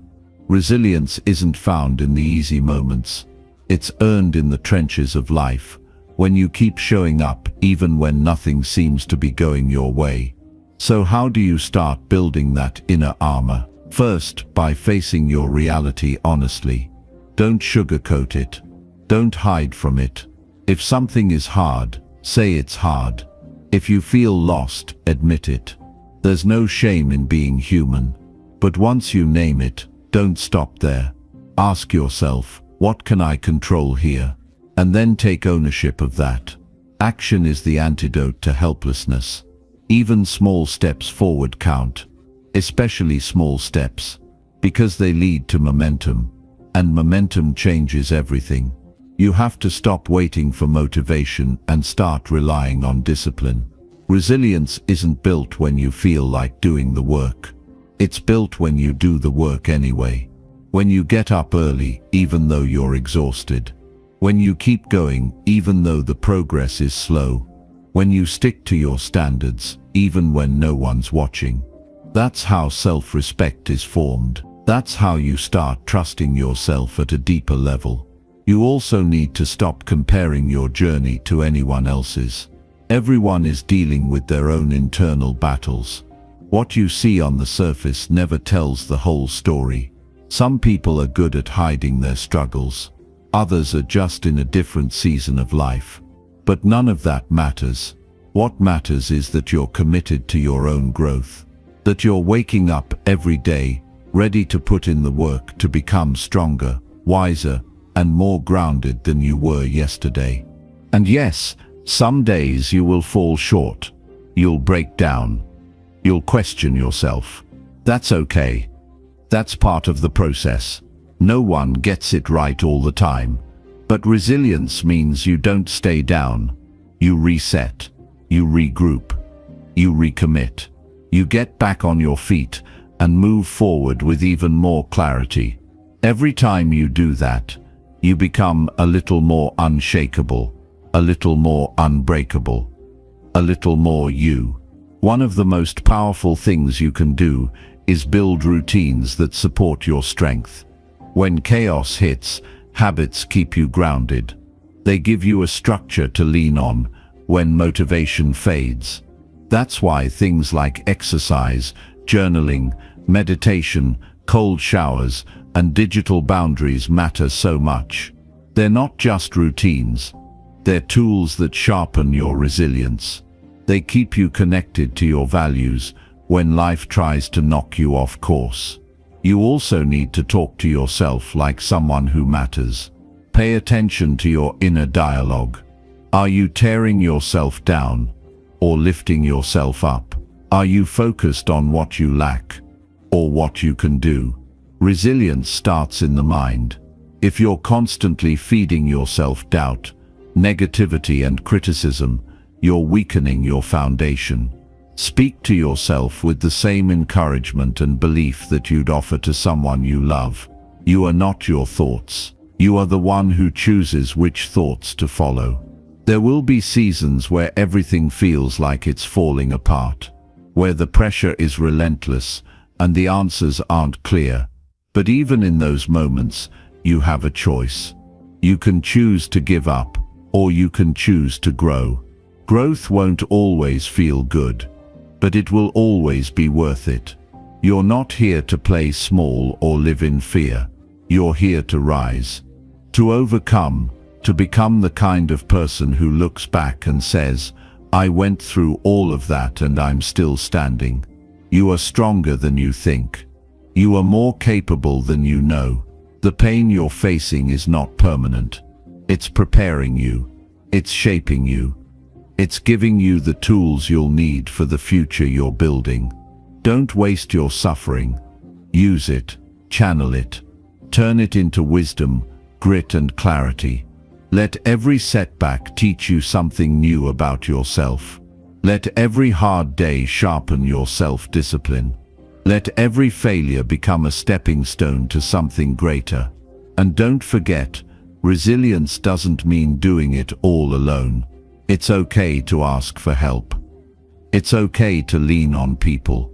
True strength is knowing when to reach out and when to pull yourself up. Don't confuse independence with isolation. We all need support. We all need connection. Let the people who care about you be part of your journey. Let them remind you who you are when you forget. Start seeing every challenge as a teacher. What is this situation revealing about your character? What is it calling you to strengthen? Where is it asking you to grow? The answers won't always come right away. But if you stay open, if you stay patient, they will come. Keep listening. Keep learning. Keep going. Resilience is not a finish line. It's a practice, a way of living. It's built in the quiet moments when no one's watching, in the decisions you make when things get hard, in the attitude you carry when things don't go your way. Over time, it becomes part of you, not because life got easier, but because you got stronger. Every day is another chance to build that strength. Every setback is another opportunity to choose growth. Every challenge is another test you can pass by showing up, staying grounded, and staying true to yourself.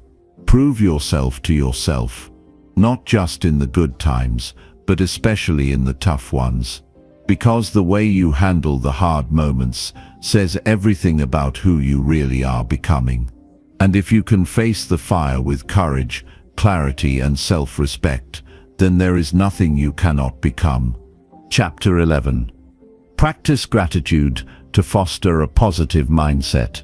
Gratitude is a transformative force that shapes the way we experience life. It is not just a feeling, but a deliberate practice that can shift perspectives, improve well-being, and create a lasting sense of fulfillment. Every day presents an opportunity to focus on what is going well rather than fixating on what is lacking. When gratitude becomes a habit, it rewires the mind to recognize the abundance already present instead of constantly chasing after something more. In a world that often conditions people to seek the next achievement, possession, or validation, gratitude serves as a grounding force, allowing individuals to appreciate what is in front of them. Developing a mindset of gratitude does not mean ignoring struggles or pretending that everything is perfect. Instead, it means choosing to acknowledge the good amid the difficulties. It is about recognizing that despite challenges, there are always aspects of life worth appreciating.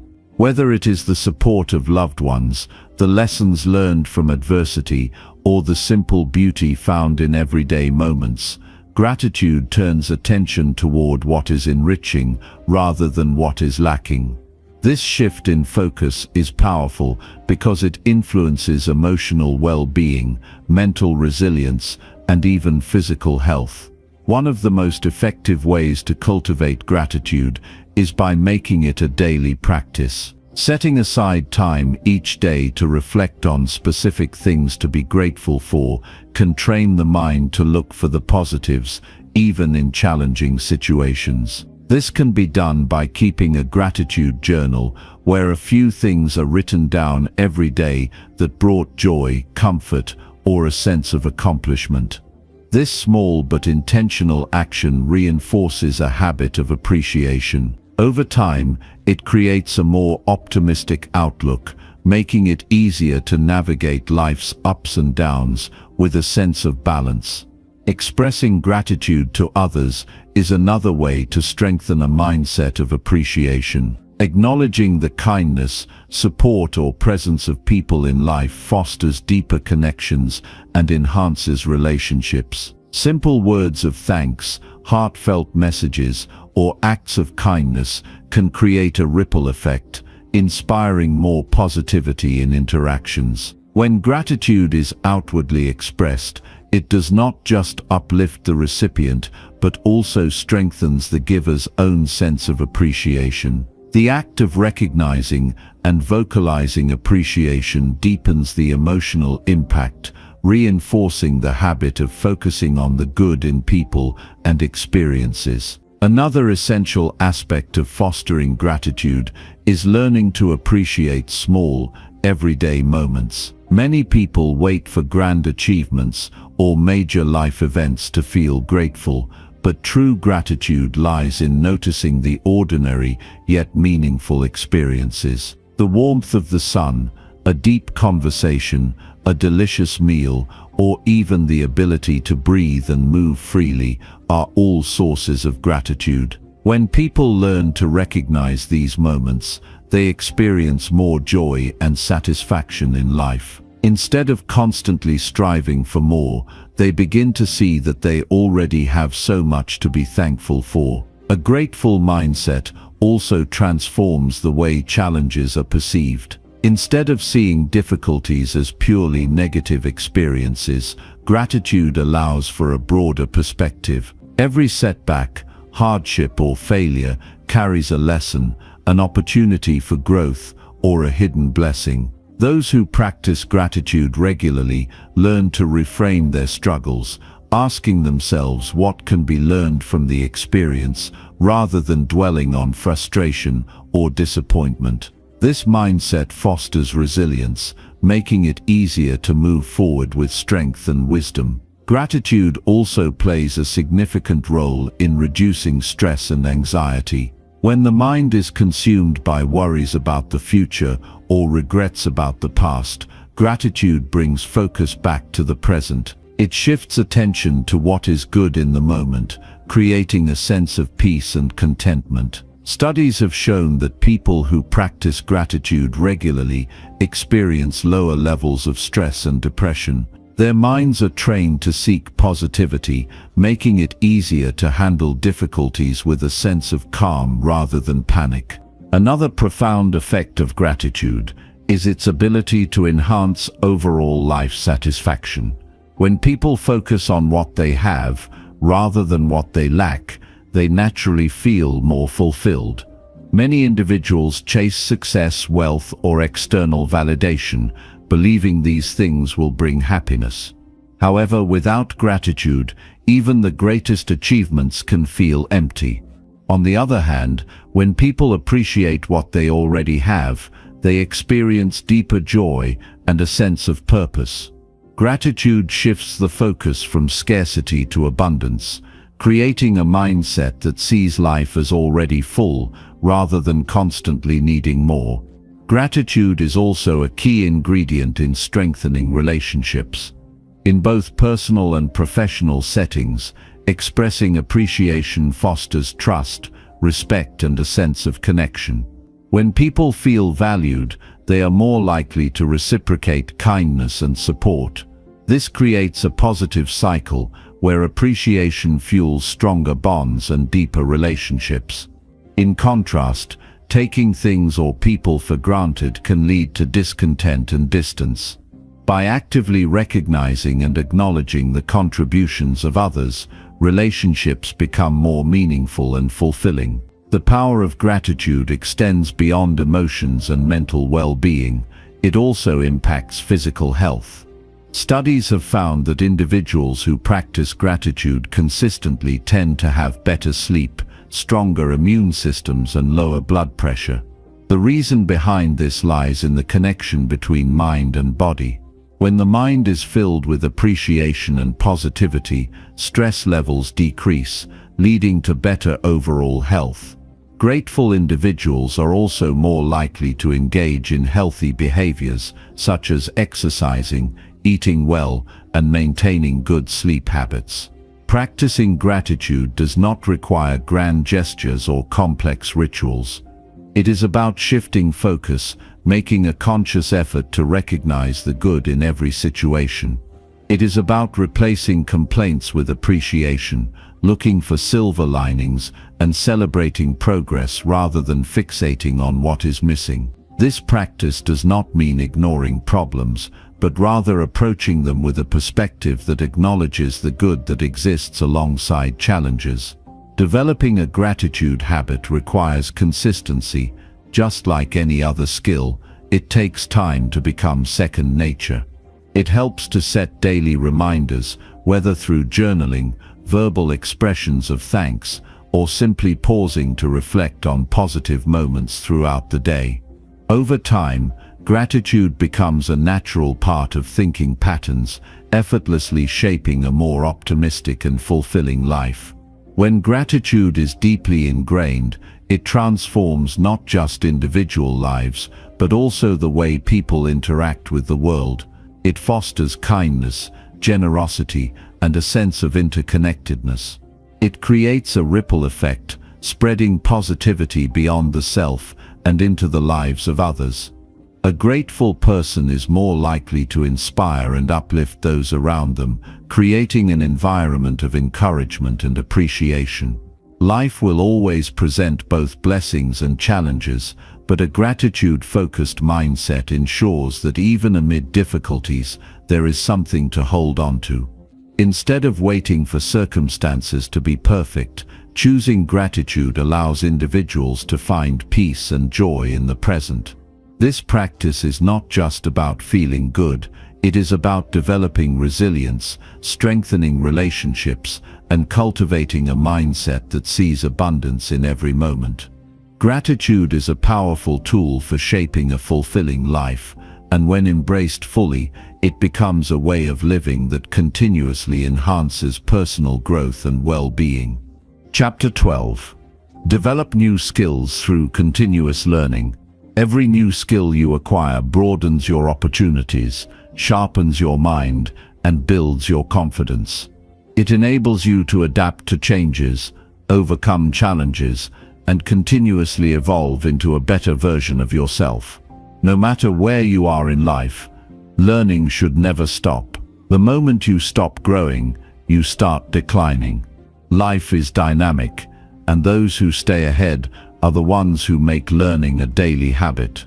The first step in developing new skills is recognizing that learning is a lifelong journey. Too many people believe that once they finish school, their education is complete. This mindset leads to stagnation. The most successful people in the world, whether in business, sports, or any field, are those who actively seek out new knowledge and skills. They read, practice, experiment, and push themselves beyond their comfort zones.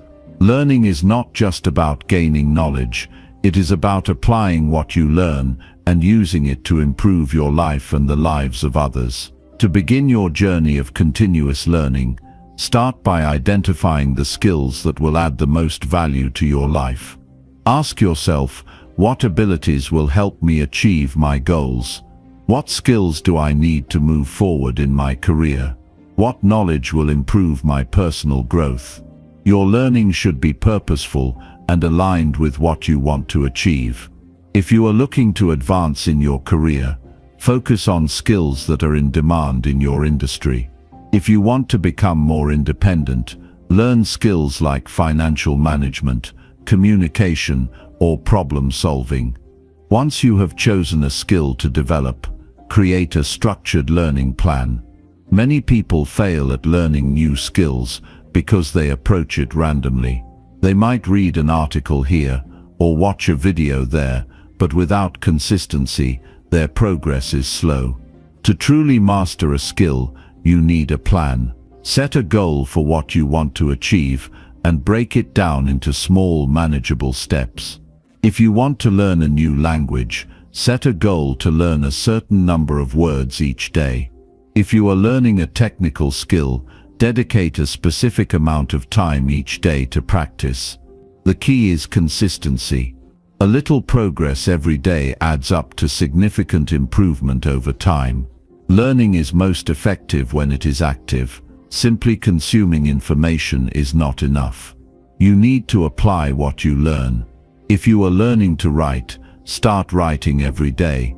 If you are learning to code, build projects. If you are learning a new language, practice speaking it as often as possible.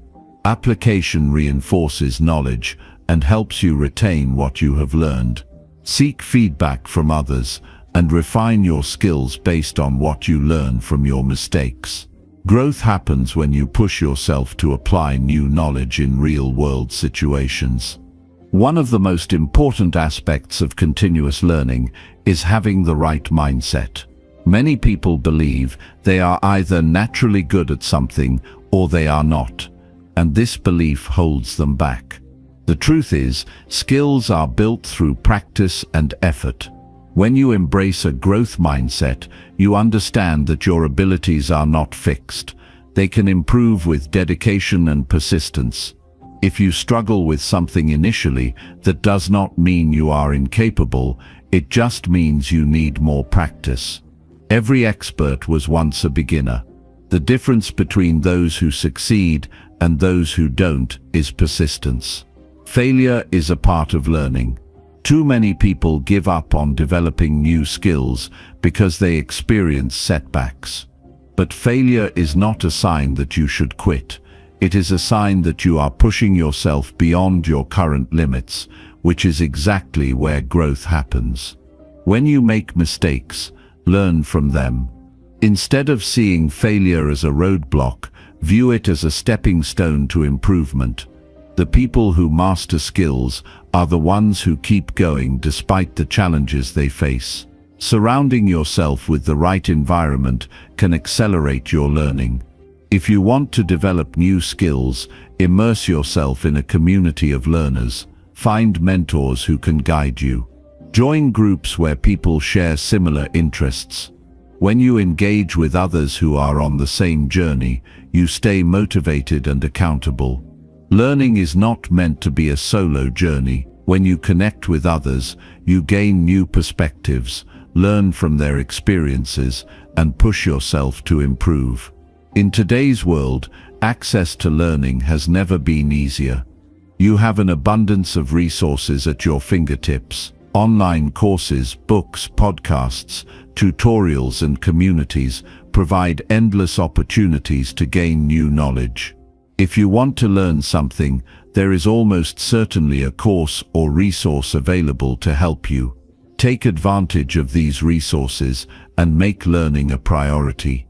But remember, consuming information alone is not enough. The key is to take action. Apply what you learn, practice consistently, and track your progress.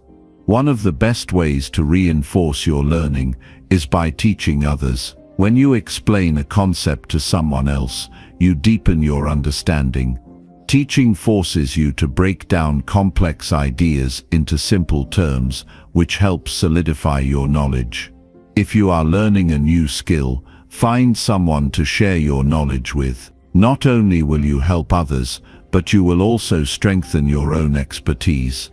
As you develop new skills, celebrate your progress. Recognize the improvements you make along the way. Too often, People focus on how far they still have to go instead of how much they have already achieved. Small wins build momentum. Every step forward is proof that you are growing. Acknowledge your progress and use it as motivation to keep going. Continuous learning is not just about professional development, it is about personal growth as well. The more you learn, the more confident you become. You gain the ability to solve problems, think critically, and adapt to change. Learning empowers you to take control of your life. It gives you the tools to shape your future instead of just reacting to circumstances. When you commit to learning new skills, you are investing in yourself. It is a decision that will pay off in every area of your life. Whether you are looking to advance in your career, improve your relationships, or simply become a more capable person, learning is the key. It is the foundation of progress and the path to becoming the best version of yourself. There is no limit to what you can achieve when you make learning a lifelong habit. The only limits that exist are the ones you place on yourself. The more you challenge yourself to grow, the more you will realize your true potential. Every day is an opportunity to learn something new, to become better, and to move closer to your goals. Commit to the journey of continuous learning, and you will unlock doors you never thought possible. Chapter 13. Establish boundaries by confidently saying no. Saying no is one of the most powerful skills you can develop, yet it is also one of the most difficult. People often feel obligated to say yes, to avoid conflict, to please others, or to maintain relationships. However, failing to set boundaries can lead to exhaustion, frustration, and a loss of control over your own life. Learning to say no confidently is not about being rude or selfish. It is about protecting your time, energy, and mental well-being. Establishing clear boundaries allows you to prioritize what truly matters to you without feeling guilty or obligated to meet everyone else's expectations. Many people struggle with saying no because they fear rejection or disapproval. They worry that by turning someone down, they will be seen as unkind, unreliable, or even ungrateful. This mindset often leads to overcommitment, stress, and resentment. The reality is that every time you say yes to something that does not align with your priorities, you are saying no to something that does. Your time is finite, and every commitment you make should be intentional. When you learn to say no with confidence, you gain control over your choices and free yourself from unnecessary burdens. One of the first steps in setting boundaries is recognizing that you are not responsible for managing other people's emotions. Many people take on obligations because they feel guilty or because they do not want to disappoint others. But the truth is, you cannot make everyone happy. No matter how much you try to accommodate others, there will always be someone who wishes you had done more. The key is to prioritize your own well-being and trust that the people who truly respect you will understand your boundaries. When you stop trying to control how others feel about your decisions, you become free to make choices that serve your best interests. To say no effectively, you must be clear about your own values and priorities. If you do not know what matters most to you, it becomes easy to get pulled in every direction by external demands. Take time to reflect on what is most important in your life, your career, your relationships, your personal growth, your health. When you have a strong sense of your own priorities, it becomes much easier to recognize when a request does not align with them. Instead of feeling conflicted, you can say no with confidence, knowing that you are making the right choice for yourself. Saying no does not mean you have to be harsh or dismissive. You can decline requests politely while still being firm. A simple and direct response is often the most effective. You do not need to over-explain or justify your decision. A response like, "I appreciate the offer, but I won't be able to commit to this right now," is enough. If someone pushes for an explanation, you can repeat your response without feeling pressured to change your mind. The more you practice setting boundaries, the more natural it becomes. It is also important to recognize that saying no is not just about declining new obligations. It is also about removing existing ones that no longer serve you. Many people hold on to commitments out of habit or because they feel an obligation to continue something that no longer brings them value. If you find yourself involved in activities, relationships, or responsibilities that drain you, it may be time to reassess. Letting go of unnecessary commitments creates space for what truly matters. There will be times when saying no feels uncomfortable. You may experience guilt or worry about how others will react. However, discomfort is a small price to pay for the freedom that comes with maintaining your boundaries. Over time, the more you stand firm in your decisions, the easier it becomes. The people who respect you will accept your choices, and those who do not will likely taking advantage of your willingness to always say yes. The more you prioritize yourself, the more you attract relationships and opportunities that align with your values. One of the biggest misconceptions about saying no is that it will harm your relationships. In reality, setting boundaries often strengthens them. When you communicate openly and honestly about what you can and cannot do, you build trust and respect. People appreciate clarity, and those who truly value you will not expect you to sacrifice your well-being for their convenience. If someone reacts negatively to your boundaries, it is often a reflection of their own expectations rather than your actions. Healthy relationships are built on mutual respect, not on one person constantly giving while the other takes. Developing the ability to say no also increases your self-confidence. When you stand by your decisions, you reinforce your self-worth. Instead of feeling powerless or obligated to meet others' demands, you take control of your own choices. This sense of empowerment extends beyond just saying no. It affects every aspect of your life. You become more decisive, more intentional, and more focused on what truly matters. As you practice setting boundaries, you may notice a shift in how others treat you. When people see that you value your time and energy, they begin to respect your limits. You will attract relationships and opportunities that align with your values, and you will no longer feel weighed down by unnecessary obligations. Saying no is not about pushing people away, it is about creating space for the right people and the right commitments.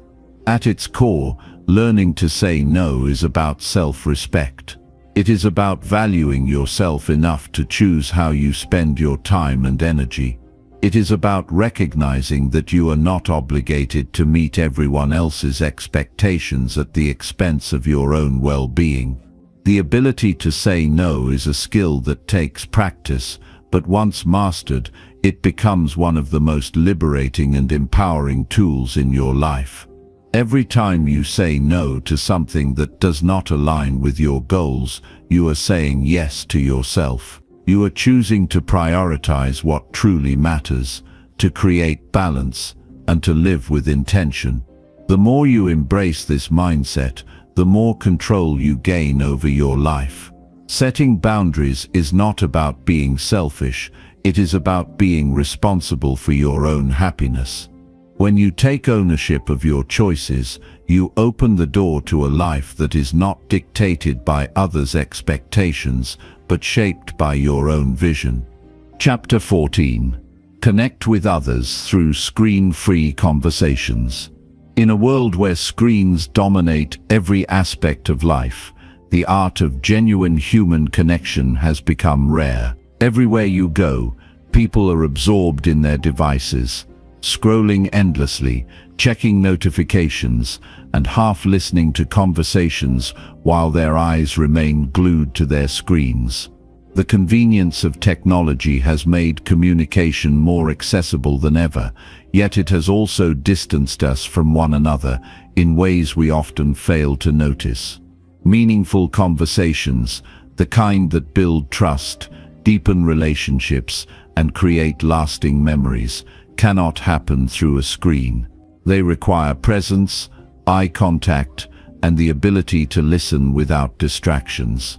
There is something irreplaceable about a conversation where both people are fully engaged, where words are not just exchanged but truly heard and understood. It is in these moments that real connections are formed, yet so many of us have forgotten how to cultivate them.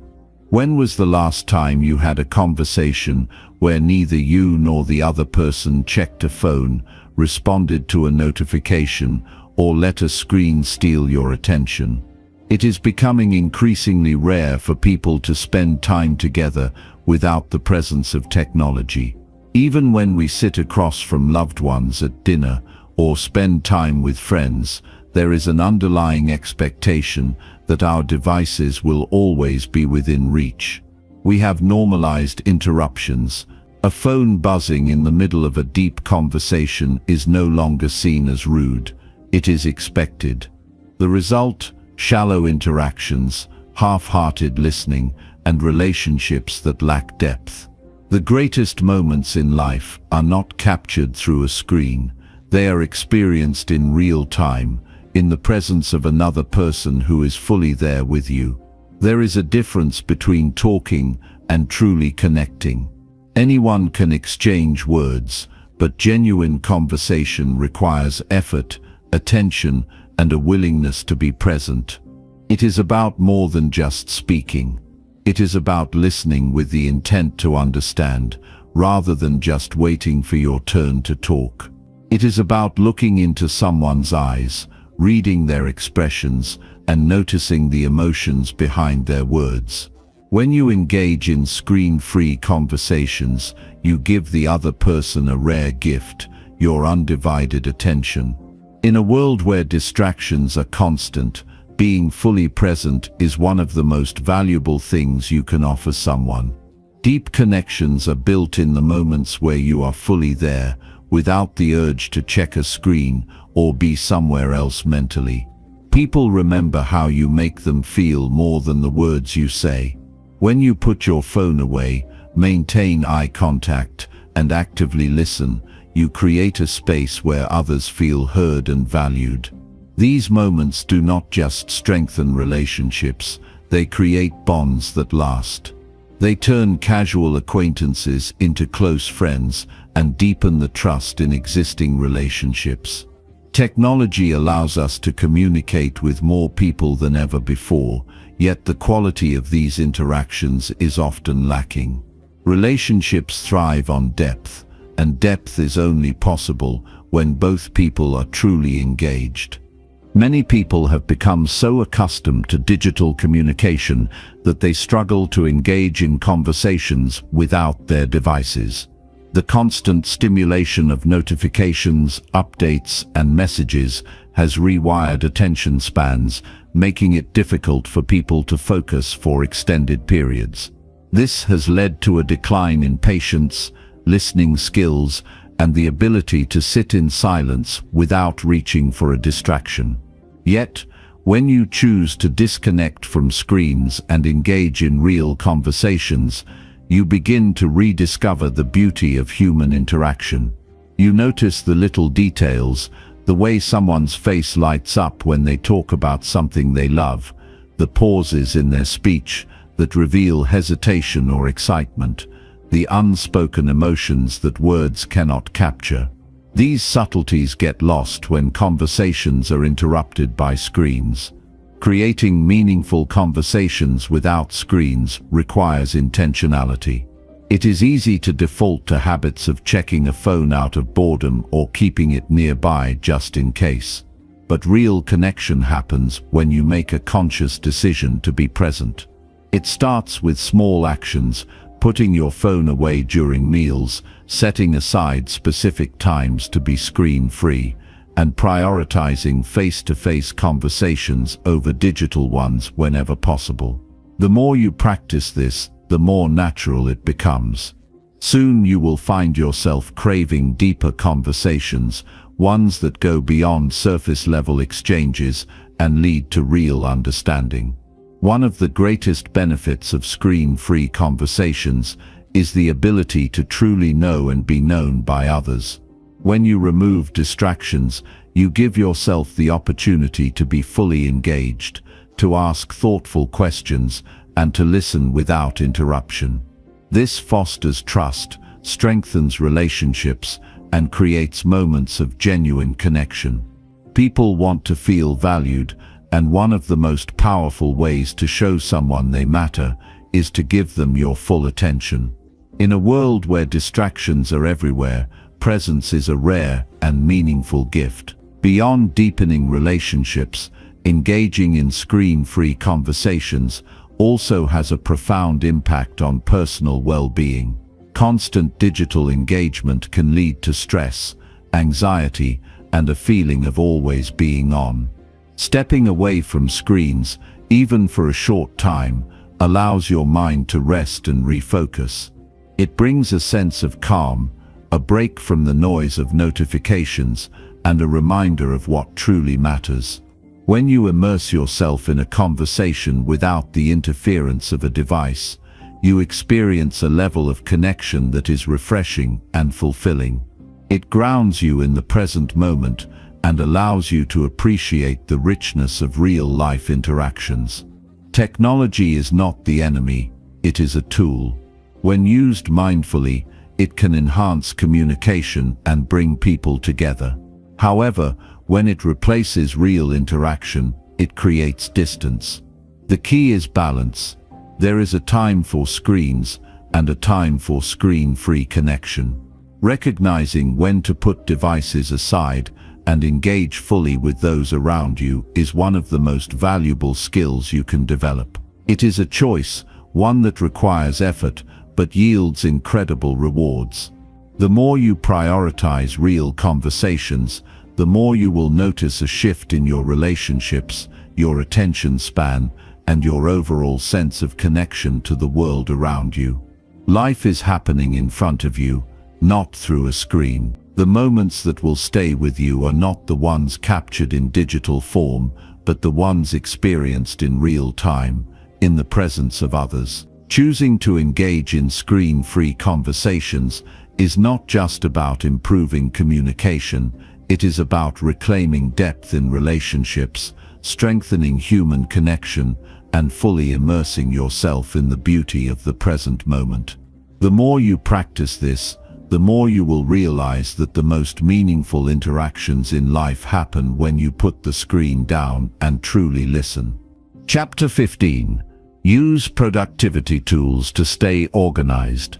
It is about creating a system that allows you to function efficiently, minimize stress, and make the most of your time. Life is filled with countless tasks, responsibilities, and commitments, and without a structured approach, it is easy to become overwhelmed. The mind is not meant to hold on to every little detail. When you try to rely solely on memory, you set yourself up for failure. Productivity tools exist for a reason. They serve as extensions of your brain, helping you track tasks, manage priorities, and maintain clarity in your day-to-day life. The goal is not just to stay busy, but to work smarter, ensuring that your energy is directed toward meaningful progress rather than wasted on inefficiencies. Many people underestimate the impact of organization on their overall well-being. When things are scattered, both physically and mentally, it creates a sense of chaos that seeps into every aspect of life. Forgetting important deadlines, struggling to keep track of projects, or feeling like there is never enough time in the day are all signs of disorganization. The right productivity tools help eliminate these problems by providing structure. They create a sense of order, allowing you to navigate your day with confidence, knowing that everything you need is accounted for. Instead of scrambling to remember what needs to be done, you have a system in place that keeps everything in check. This shift not only improves efficiency, but also reduces mental clutter, freeing up space in your mind for creativity, problem solving, and deep work. One of the biggest barriers to productivity is not a lack of effort, but a lack of clarity.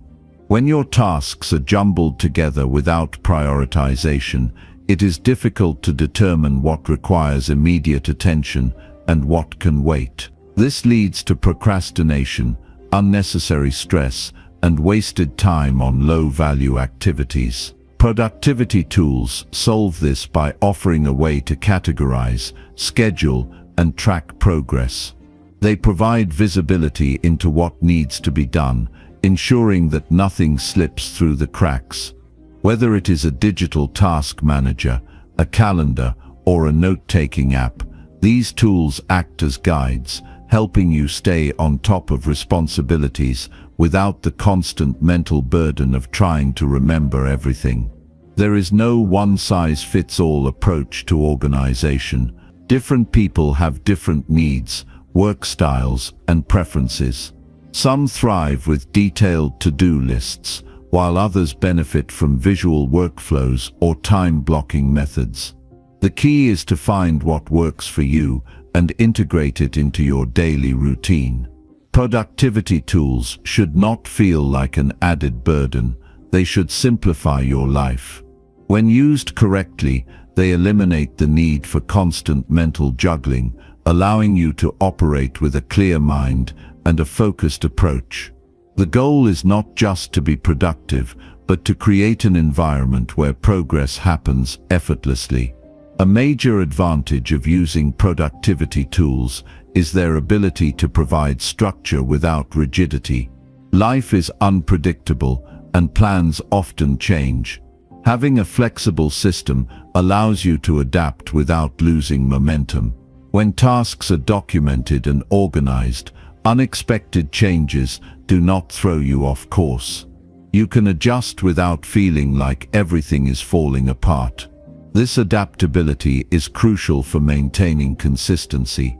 Productivity is not about working at maximum capacity all the time. It is about maintaining steady progress without burning out. The right tools make this possible by providing a clear roadmap, ensuring that even on difficult days, you know what needs to be done and can adjust accordingly. Beyond just task management, productivity tools enhance focus. In a world filled with distractions, staying on track is a challenge. Notifications, emails, and constant digital interruptions pull attention in multiple directions, making it difficult to complete meaningful work. Having a structured system helps counteract this by providing a clear starting point and a defined plan of action. Instead of reacting to whatever demands your attention at the moment, you have a proactive approach, dictating what gets your focus and when. This intentionality is what separates productive individuals from those who feel like they are always busy but never actually making progress. Discipline plays a significant role in staying organized. The best productivity tools in the world will not help if they are not used consistently. Building the habit of relying on these systems takes time, but once established, it becomes second nature. Checking your task list, updating your calendar, and reviewing priorities become part of your routine, eliminating the need for constant decision-making about what to do next. This automation of organization reduces stress, allowing you to operate efficiently without feeling overwhelmed. The more you commit to a structured approach, the more freedom you create in your day.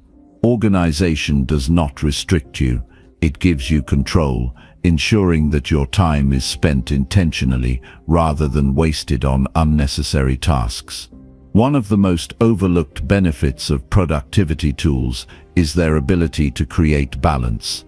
Many people associate productivity with work, but it extends far beyond professional responsibilities. Staying organized allows you to carve out time for personal growth, relationships, and self-care. When tasks are managed effectively, there is room for rest without guilt, knowing that everything is accounted for. Productivity is not about squeezing more work into every moment. It is about optimizing your time so that you can be present in all areas of life.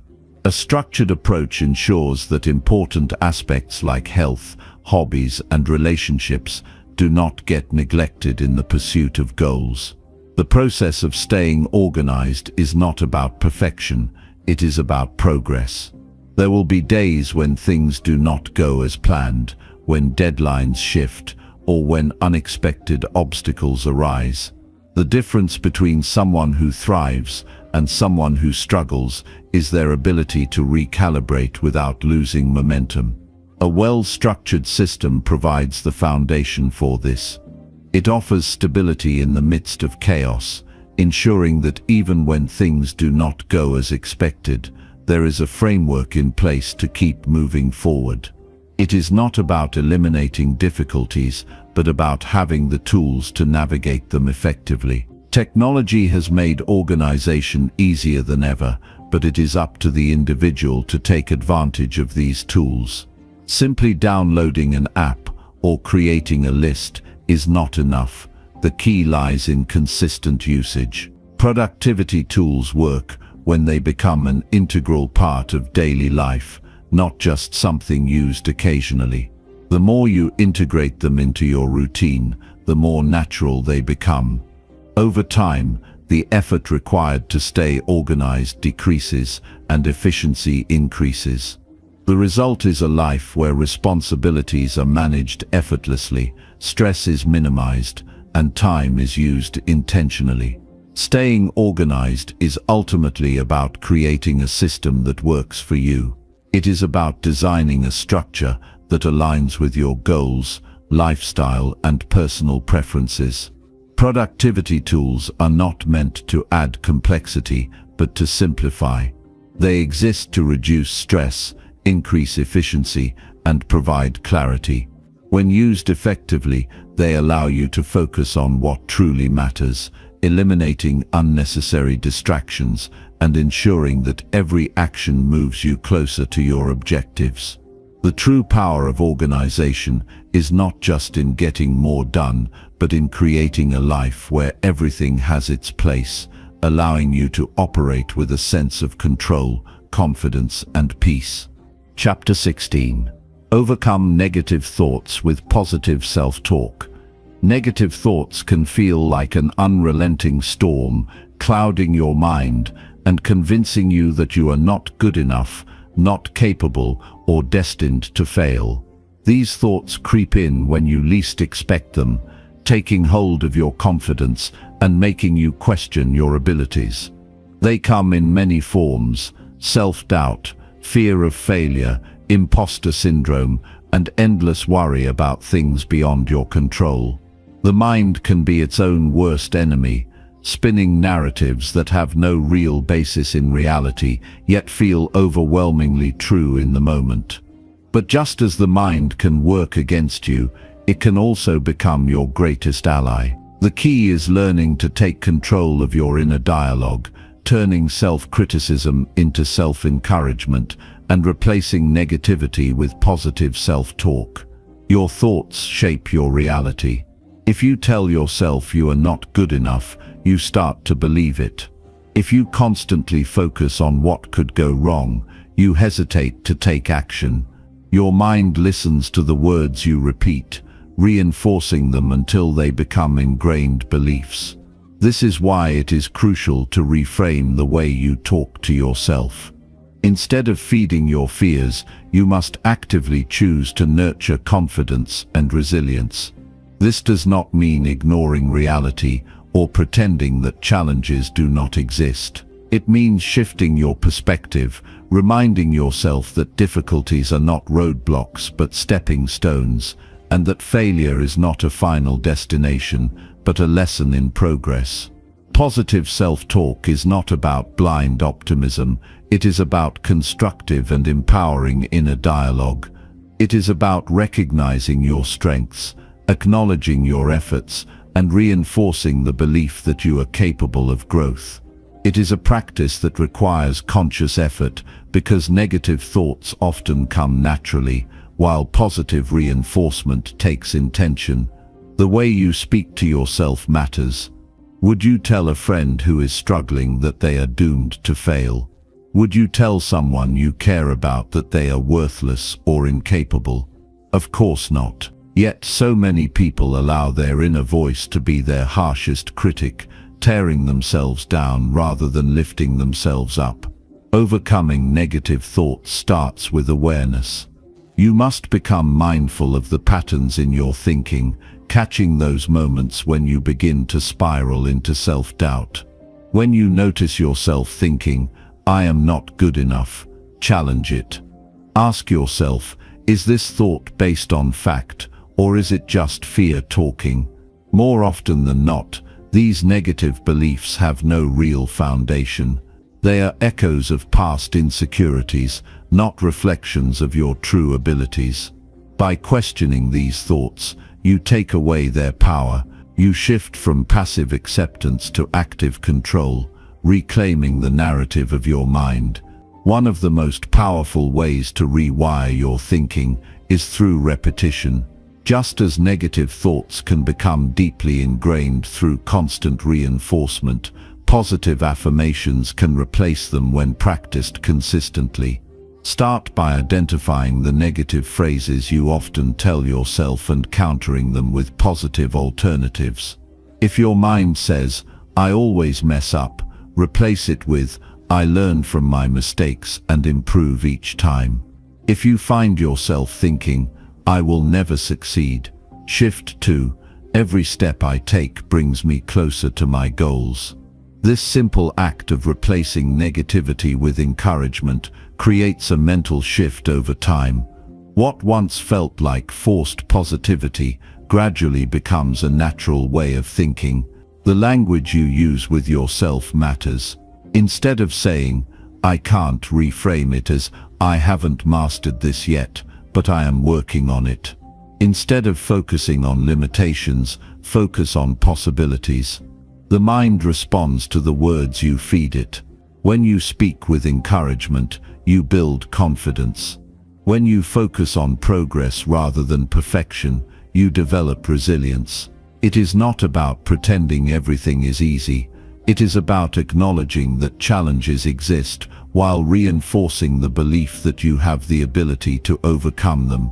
Self-talk also influences your emotional state. Negative inner dialogue fuels anxiety, frustration, and self-doubt, while positive reinforcement fosters motivation, clarity, and determination. When you speak to yourself with kindness and encouragement, you create an inner environment that supports growth rather than hinders it. You start to believe in your own capabilities, which fuels action. Confidence is not something that just appears. It is built through consistent self-affirmation and proof of progress. The more you practice positive self-talk, the more natural it becomes, and over time, it transforms the way you approach challenges. Another crucial aspect of overcoming negative thoughts is learning to separate yourself from them. Thoughts are not absolute truths. They are merely passing ideas shaped by emotions, experiences, and fears. Just because a thought enters your mind does not mean you have to accept it as reality. When a negative thought arises, recognize it for what it is, a temporary expression of doubt, not a defining statement about your worth or ability. Instead of letting it dictate your actions, observe it, question it, and then choose to replace it with something more constructive. Visualization is another powerful tool for reinforcing positive self-talk. Imagine yourself succeeding, overcoming obstacles, and handling challenges with confidence. Your brain responds to mental imagery in the same way it does to real experiences. which is why visualizing success can have a profound impact on your mindset. When you consistently picture yourself achieving your goals, handling setbacks with resilience, and pushing through difficulties, you condition your mind to expect positive outcomes. This expectation fuels action, helping you approach situations with a sense of possibility rather than fear. Surrounding yourself with positivity also plays a significant role in reshaping your self-talk. The people you interact with, the content you consume, and the environment you create all influence your mindset. If you are constantly exposed to negativity, criticism, and doubt, it is harder to maintain a positive internal dialogue. Seek out influences that reinforce confidence and self-belief. Spend time with people who encourage you, listen to uplifting podcasts, read inspiring books, and engage in activities that reinforce a growth mindset. The more positivity you surround yourself with, the easier it becomes to internalize it. It is important to recognize that shifting your mindset does not mean eliminating all negative thoughts forever. Doubts and fears will still arise, especially in moments of uncertainty. The goal is not to silence these thoughts completely, but to prevent them from controlling you. When negativity appears, acknowledge it, but do not dwell on it. Redirect your focus to solutions, lessons, and possibilities.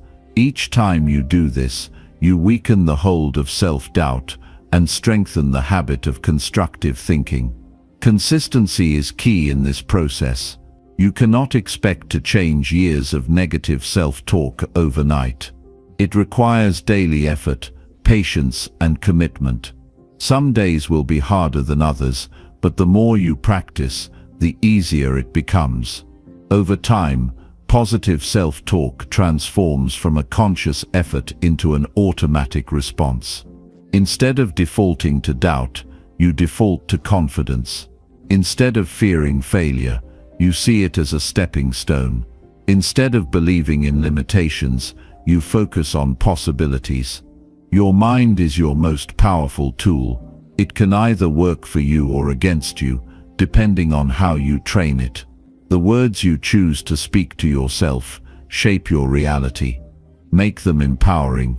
Make them encouraging.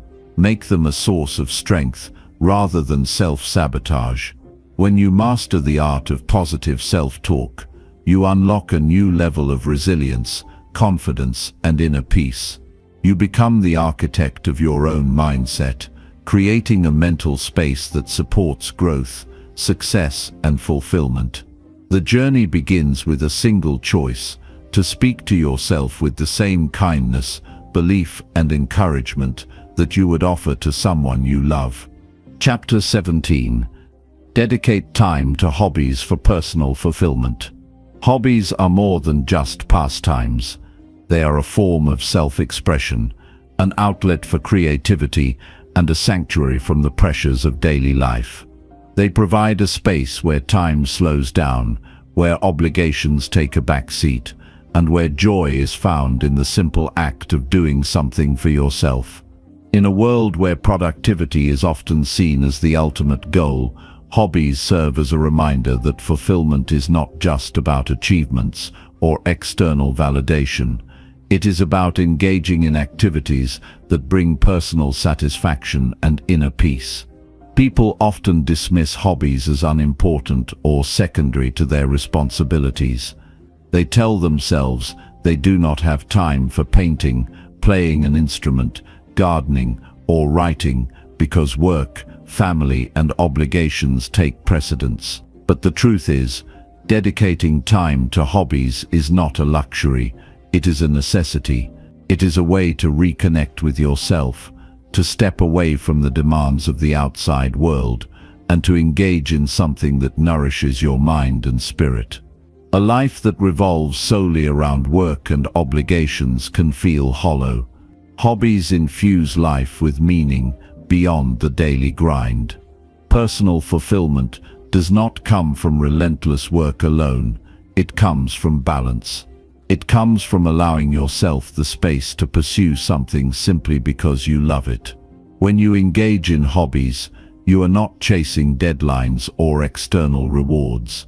You are immersing yourself in the process, finding joy in the act of creation, problem solving, or exploration. Whether it is learning a new skill, revisiting an old passion, or simply engaging in an activity that relaxes you, hobbies provide a necessary counterbalance to the pressures of daily life. Creativity and personal fulfillment are deeply connected. When you engage in a hobby, you tap into a part of yourself that thrives on curiosity and discovery. Whether it is playing music, sculpting, or building something with your hands, hobbies allow you to express yourself in ways that words often cannot. They give you the freedom to explore without the fear of failure, to experiment without judgment, and to enjoy the process rather than focusing solely on the result. In doing so, they become a powerful source of self-discovery and growth. One of the most common reasons people neglect hobbies is the belief that they are not good enough at them. They hesitate to draw, dance, or write because they compare themselves to professionals or expect perfection from the start. But hobbies are not about mastery, they are about enjoyment. They are about the act of doing, not the final product. You do not need to be an expert painter to enjoy putting brush to canvas. You do not need to be a professional musician to find joy in strumming a guitar. The value of hobbies lies in the experience, not in how well you perform. The act of engaging in a hobby is itself a form of mindfulness. When you are fully absorbed in an activity you love, your mind becomes present. You are not thinking about past mistakes or future worries. You are immersed in the now. This kind of deep engagement provides relief from stress and anxiety, allowing you to step outside the cycle of overthinking and focus on the simple pleasure of doing something that makes you happy. In many ways, hobbies act as a form of meditation, bringing clarity and relaxation into your life. Another important aspect of dedicating time to hobbies is the sense of progress and accomplishment they provide. Unlike work, where progress is often measured in external achievements, hobbies allow you to set your own pace. You can learn a new chord, complete a small woodworking project, or see your garden flourish over time.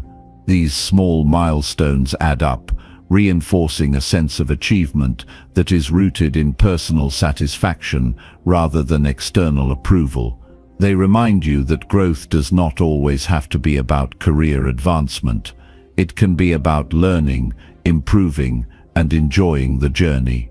Hobbies also have the power to connect you with others. Shared interests create communities, bringing together people who might otherwise never have crossed paths. Whether it is joining a photography club, attending a dance class, or discussing books with fellow readers, hobbies open the door to meaningful connections. These interactions are not driven by professional networking or obligation. They are built on genuine shared passion. This sense of belonging enhances personal fulfillment, proving that joy is not just found in solitude, but also in shared experiences. For those who feel they do not have time for hobbies, it is important to reassess priorities. Time is always being spent on something, whether it is scrolling through social media, watching television, or worrying about things outside of your control. The question is not whether you have time, but whether you are using it in ways that truly enrich your life. Even dedicating just 20 minutes a day to an activity you love can make a significant difference in your well-being. It is not about how much time you have, but how you choose to use it. Hobbies also contribute to overall mental and emotional health. Engaging in activities that bring joy reduces stress, enhances cognitive function, and provides a sense of purpose outside of daily obligations. They serve as a reminder that life is not just about responsibilities and goals. It is also about experiences, creativity, and self-expression. When you invest time in a hobby, you invest in yourself. You give yourself permission to explore, to enjoy, and to grow without pressure or expectation.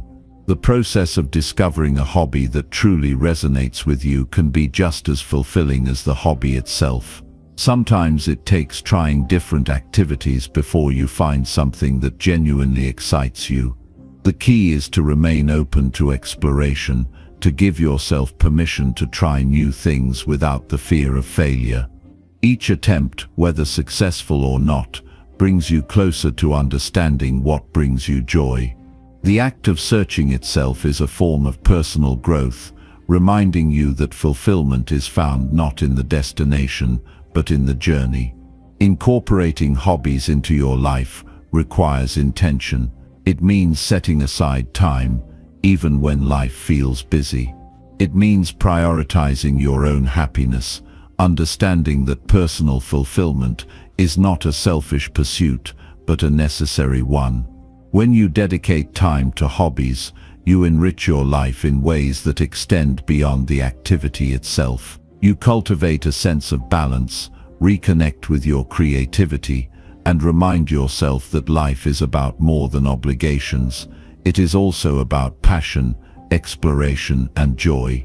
Ultimately, hobbies are a celebration of the things that make you uniquely you. They are an expression of your interests, your curiosities, and your creativity. They allow you to step away from external expectations and simply enjoy the process of doing something for yourself. In a world that often prioritizes productivity over passion, hobbies stand as a testament to the importance of personal fulfillment. They remind you that time spent doing what you love is never wasted. It is invested in your well-being, your happiness, and your personal growth. Chapter 18. Ensure adequate sleep for mental clarity. Sleep is often taken for granted, pushed aside in favor of work, entertainment, or endless scrolling on a phone. People convince themselves that they can function on just a few hours, that caffeine or sheer willpower can replace rest. But the truth is, sleep is not a luxury, it is a fundamental necessity. Without it, the mind becomes foggy, decision-making suffers, and even the smallest tasks feel overwhelming. It is during sleep that the brain resets, processes information, and prepares for the challenges of the next day. Without adequate rest, clarity disappears, productivity declines, and emotions become harder to manage. Mental sharpness does not come from constantly being busy. It comes from allowing the mind to recharge. People push themselves beyond their limits, believing that sacrificing sleep will make them more productive. In reality, the opposite happens. When the body and mind are deprived of rest, efficiency drops. Tasks take longer to complete. Creativity fades. Memory becomes unreliable. The ability to focus diminishes, leading to frustration and stress. It is not just about feeling tired, it is about being unable to function at full capacity. The quality of sleep matters just as much as the quantity. Lying in bed for hours does not guarantee true rest. The mind needs deep, uninterrupted sleep to repair itself. This is the time when the brain consolidates memories, processes emotions, and clears out mental clutter. Without this essential process, thoughts become scattered, reaction times slow down, and even simple decisions feel overwhelming. The brain needs this reset to function at its best. A well-rested mind is sharper, more resilient, and better equipped to handle challenges. The difference between a good night's sleep and a restless one is noticeable in everything, from how easily problems are solved to how emotions are managed. Sleep deprivation makes even small frustrations seem unbearable, while adequate rest provides the patience and clarity to navigate difficulties with a level head. The mind is like a high-performance machine. It cannot run efficiently if it is not properly maintained. People often try to push through fatigue by relying on stimulants or distractions, but nothing can replace real rest. Energy drinks, excessive caffeine, or short naps may offer temporary relief, but they do not provide the deep restoration the body and mind need. The body has a natural rhythm, and when that rhythm is disrupted, everything else suffers. Rest is not something that can be postponed indefinitely. Eventually, the body demands what it has been deprived of, and ignoring those signals leads to exhaustion, burnout, and even health issues. Modern life makes it easy to neglect sleep. Screens glow late into the night, notifications demand attention, and work spills into what should be resting hours. But choosing sleep is choosing well-being. It is choosing to give the mind the clarity it needs to function at its best. Rest is not a sign of laziness. It is a sign of wisdom.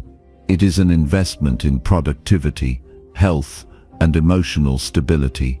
People who prioritize rest find that they can accomplish more in less time, not because they are working harder, but because their minds are operating at peak performance. Beyond productivity, sleep plays a vital role in emotional resilience. A tired mind is more prone to negativity, frustration, and impulsive reactions. When the brain is well rested, it is easier to maintain perspective, handle stress, and approach situations with patience. People often underestimate how much sleep affects their mood. Irritability, anxiety, and even feelings of sadness can be amplified by exhaustion. A good night's rest does not just clear the mind, it stabilizes emotions, making it easier to navigate daily life with a sense of control. The body and mind are deeply connected. When sleep is neglected, it is not just the brain that suffers, the entire body feels the impact.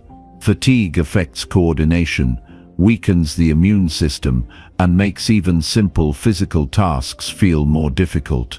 Sleep is when the body repairs itself, rebuilding muscles, regulating hormones, and restoring balance. Without it, physical health deteriorates over time. Prioritizing sleep is not just about feeling well rested, it is about maintaining overall health and longevity. There is a misconception that sleep is something to be earned, as if it is a reward for productivity. In reality, it is the foundation that allows productivity to happen. A well-rested person can think more clearly, react more quickly, and perform tasks with greater efficiency. Skipping sleep to get more done is like driving a car on an empty tank. It might move forward for a while, but eventually it will break down. The mind and body function in the same way. They need rest to operate at their full potential. Many people struggle with sleep because they do not prioritize it. They allow distractions, stress, or habits to interfere with their ability to rest. But improving sleep is within reach. Simple changes, like creating a bedtime routine, reducing screen time before bed, or making the sleeping environment more comfortable, can make a significant difference. Sleep should not be treated as an afterthought. It should be treated as a non-negotiable part of life, just like eating or breathing. Some people view sleep as time wasted, as if those hours could be better spent working, learning, or engaging in other activities. But sleep is not wasted time, it is essential time. It is when the mind organizes thoughts, processes emotions, and restores itself for the day ahead. A person who gets enough rest will always be more effective than someone who is constantly running on empty. The hours spent sleeping are not lost. They are invested in becoming a sharper, stronger, and more focused individual. There is something powerful about waking up refreshed, with a clear mind and a sense of readiness for the day. A rested mind approaches challenges with confidence, makes decisions with clarity, and embraces opportunities with enthusiasm. Sleep fuels every aspect of life, from work performance to personal relationships. It is the foundation upon which everything else is built. Without it, even the strongest minds begin to crumble under the weight of exhaustion. Understanding the value of sleep is the first step toward making it a priority. It is not about squeezing in extra hours. It is about making rest a consistent part of life. When sleep becomes a priority, everything else improves. Focus sharpens, creativity increases, and energy levels remain steady throughout the day. Productivity is no longer about pushing through exhaustion. It is about working with a mind that is fully recharged and ready to take on challenges. Sleep is not a weakness. It is a necessity. It is the key to thinking clearly, making better decisions, and maintaining emotional balance. It is what allows people to perform at their best, both mentally and physically. When sleep is neglected, everything else suffers. But when it is prioritized, it becomes the foundation for a life filled with clarity, resilience, and success. Chapter 19. Stay hydrated to maintain physical well-being. Water is the foundation of life, yet it is often overlooked in daily routines. People focus on food, exercise, and sleep, but hydration plays an equally critical role in maintaining physical well-being. The body depends on water to function properly, and even mild dehydration can affect energy levels, concentration, and overall health. It is easy to ignore thirst signals, to push through fatigue without realizing that the body is simply lacking hydration. But the reality is, when the body does not get enough water, everything becomes harder. The mind feels sluggish, the body moves slower, and basic tasks require more effort than they should. Hydration is not just about quenching thirst, it is about fueling the body at a cellular level. Every process within the body, from digestion to circulation to temperature regulation, relies on water. Without enough fluids, the body struggles to perform its basic functions. Muscles cramp, joints become stiff, and headaches creep in. Dehydration does not always announce itself with obvious symptoms. Sometimes it manifests as irritability, difficulty concentrating, or an unexplainable sense of fatigue. People often mistake these signs for stress or exhaustion when, in reality, they are simply running on empty in terms of hydration. The brain is particularly sensitive to dehydration. Even a small drop in fluid levels can cause cognitive decline, making it harder to focus, retain information, and think clearly. It is no coincidence that people feel more awake and alert after drinking a glass of water. The brain needs hydration just as much as the body does. When properly hydrated, thoughts flow more smoothly, decision-making improves, and mental fog lifts. It is one of the simplest ways to enhance productivity and maintain a sharp mind throughout the day. Staying hydrated is not just about drinking when thirsty, it is about making hydration a consistent habit. Thirst is a late-stage signal. By the time the body sends that message, dehydration has already begun. Waiting for thirst is like waiting for an engine to overheat before adding oil. The key is to drink water regularly, to maintain hydration rather than play catch-up. Many people do not realize how much water they need, especially if they are active, living in warm climates, or consuming beverages that deplete hydration levels, such as caffeine and alcohol. Hydration affects more than just energy and mental clarity, it impacts physical performance as well. Muscles rely on water to function smoothly. Without enough hydration, they fatigue faster, leading to reduced endurance and increased risk of cramps or injuries. Whether someone is an athlete or simply trying to get through the day with energy, hydration makes all the difference. The body needs water to regulate temperature, flush out toxins, and keep the cardiovascular system running efficiently. Skimping on water intake places unnecessary stress on the body, making it work harder to complete even the simplest tasks. Digestion is another area where hydration plays a crucial role. The body requires adequate fluids to break down food, absorb nutrients, and eliminate waste. Dehydration can lead to digestive discomfort, sluggish metabolism, and bloating. Many people struggle with digestive issues without realizing that simply drinking more water could significantly improve their condition.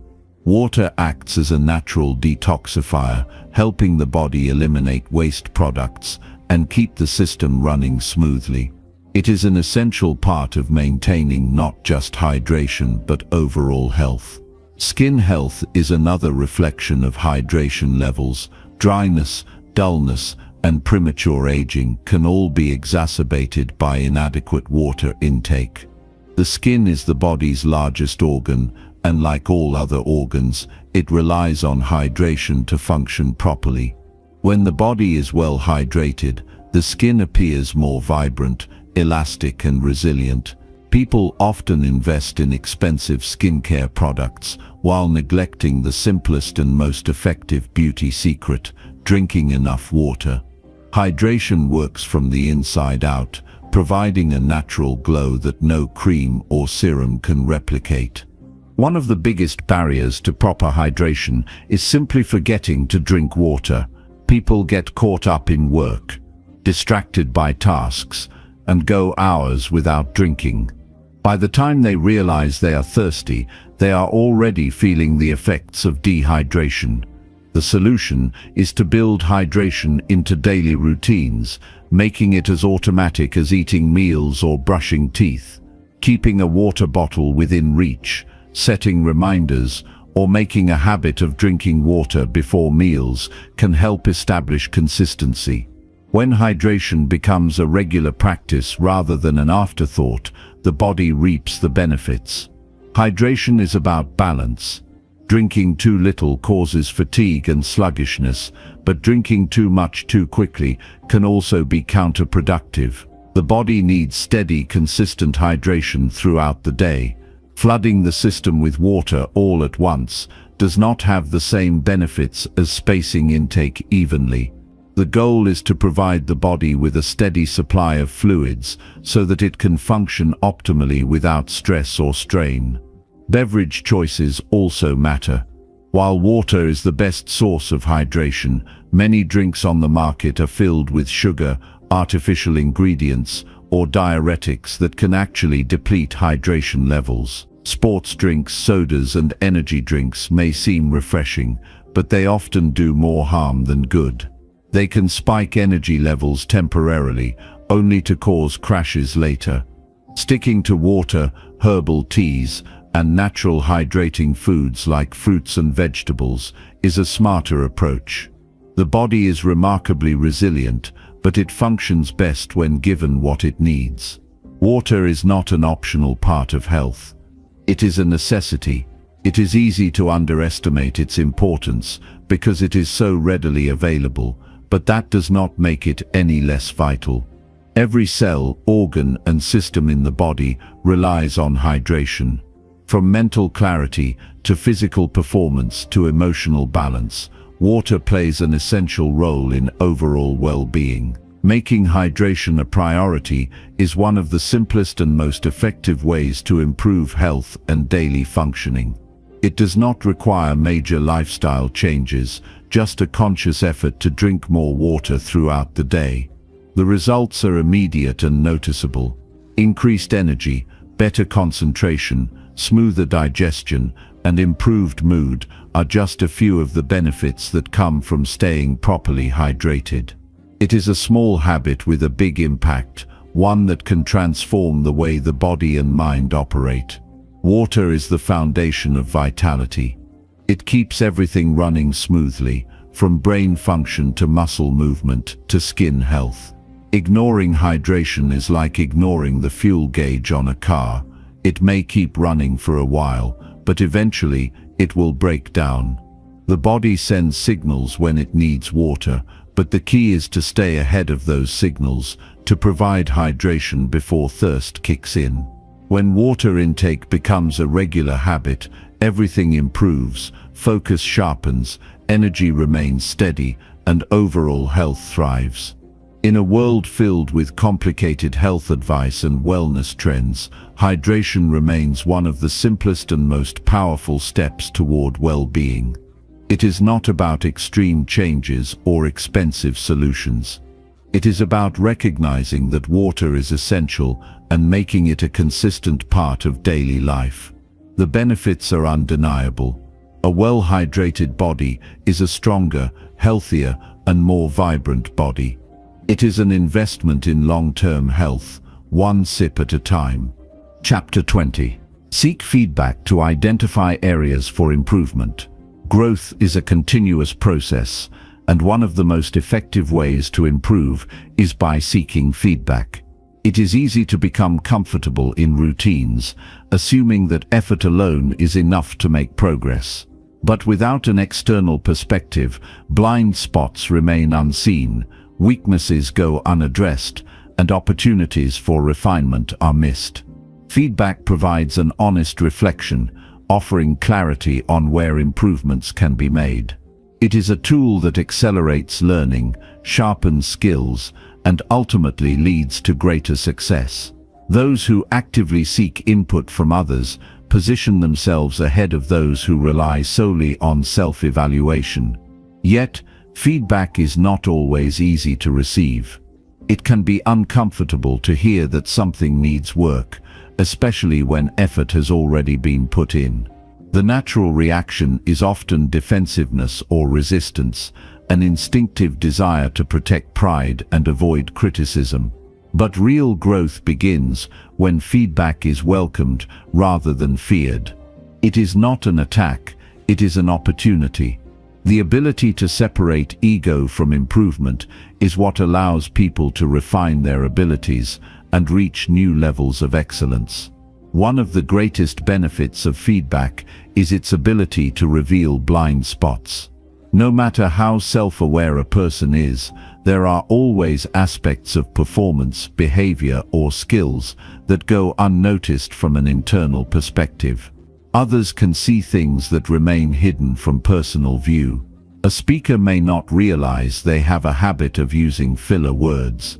A writer may not recognize gaps in their arguments. An athlete may not notice a slight inefficiency in their technique. Feedback from experienced individuals provides insight that would otherwise go unnoticed, making it possible to fine-tune and refine areas that need improvement. Feedback also accelerates learning. Trial and error alone can be a slow process. Without guidance, mistakes can be repeated without awareness, delaying progress. Feedback serves as a shortcut, providing direct insights into what needs to be adjusted. Instead of spending months trying to figure out why something is not working, constructive input can highlight the issue in minutes. This is why mentorship, coaching, and collaborative environments are so valuable. The shared wisdom of others allows individuals to bypass unnecessary struggles and move forward with greater efficiency. However, not all feedback is created equal.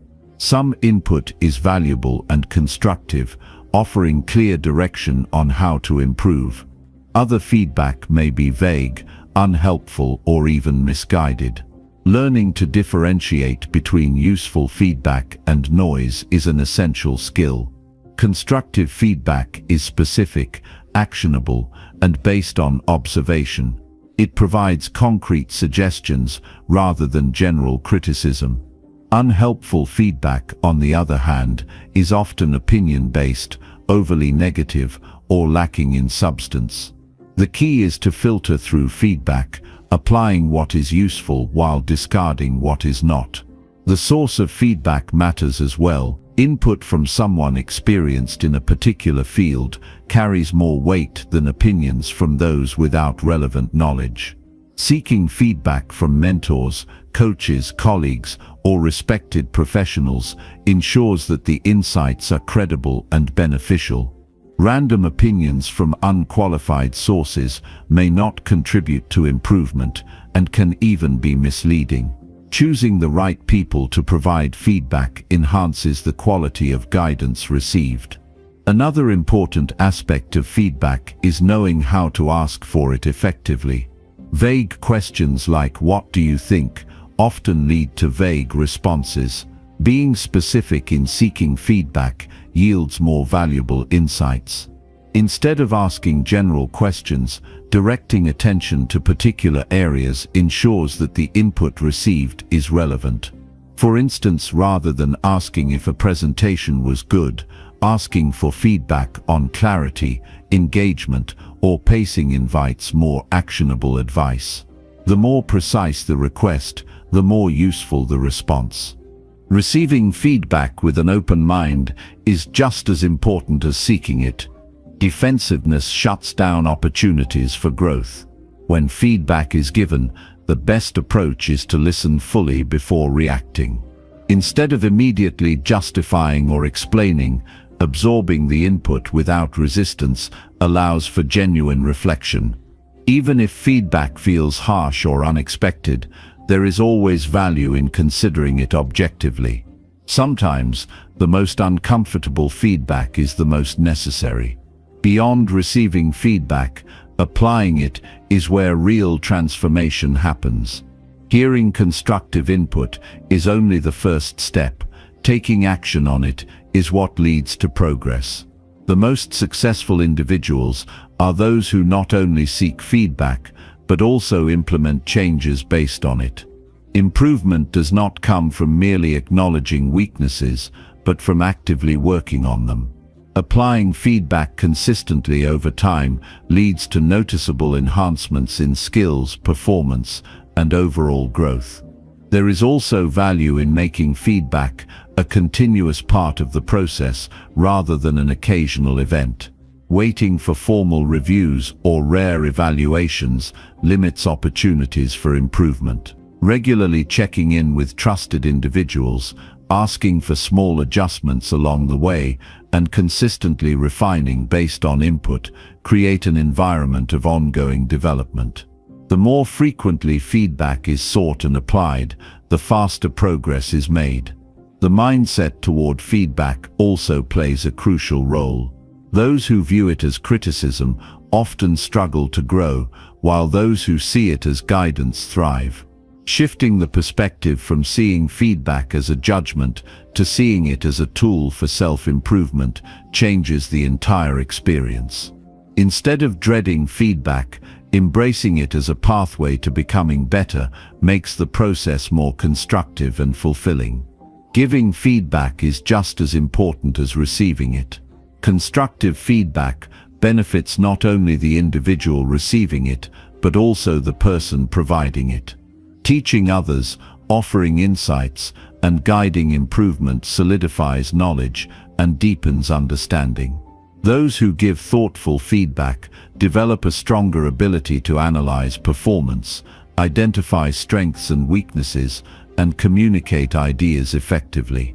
The act of helping others grow contributes to personal growth as well. Creating a culture of feedback, whether in personal development, workplace environments, or creative pursuits, enhances collective success. When people feel comfortable exchanging insights without fear of judgment, everyone benefits. Encouraging open discussions, valuing input from others, and fostering an environment where feedback is welcomed leads to higher performance, greater innovation, and continuous improvement. Feedback is not just about fixing weaknesses, it is also about reinforcing strengths. Recognizing what is being done well is just as valuable as identifying areas for improvement. Positive feedback builds confidence, highlights effective strategies, and encourages continued effort. When balanced with constructive input, it creates a healthy approach to growth that combines motivation with refinement. At its core, seeking feedback is about striving for excellence. It is about refusing to settle for mediocrity and instead pushing for continuous improvement. Those who actively seek input, listen with an open mind, and take action on what they learn set themselves apart. They move forward with purpose, refining their abilities and achieving greater success. Feedback is not a limitation, it is a catalyst for becoming better in every aspect of life.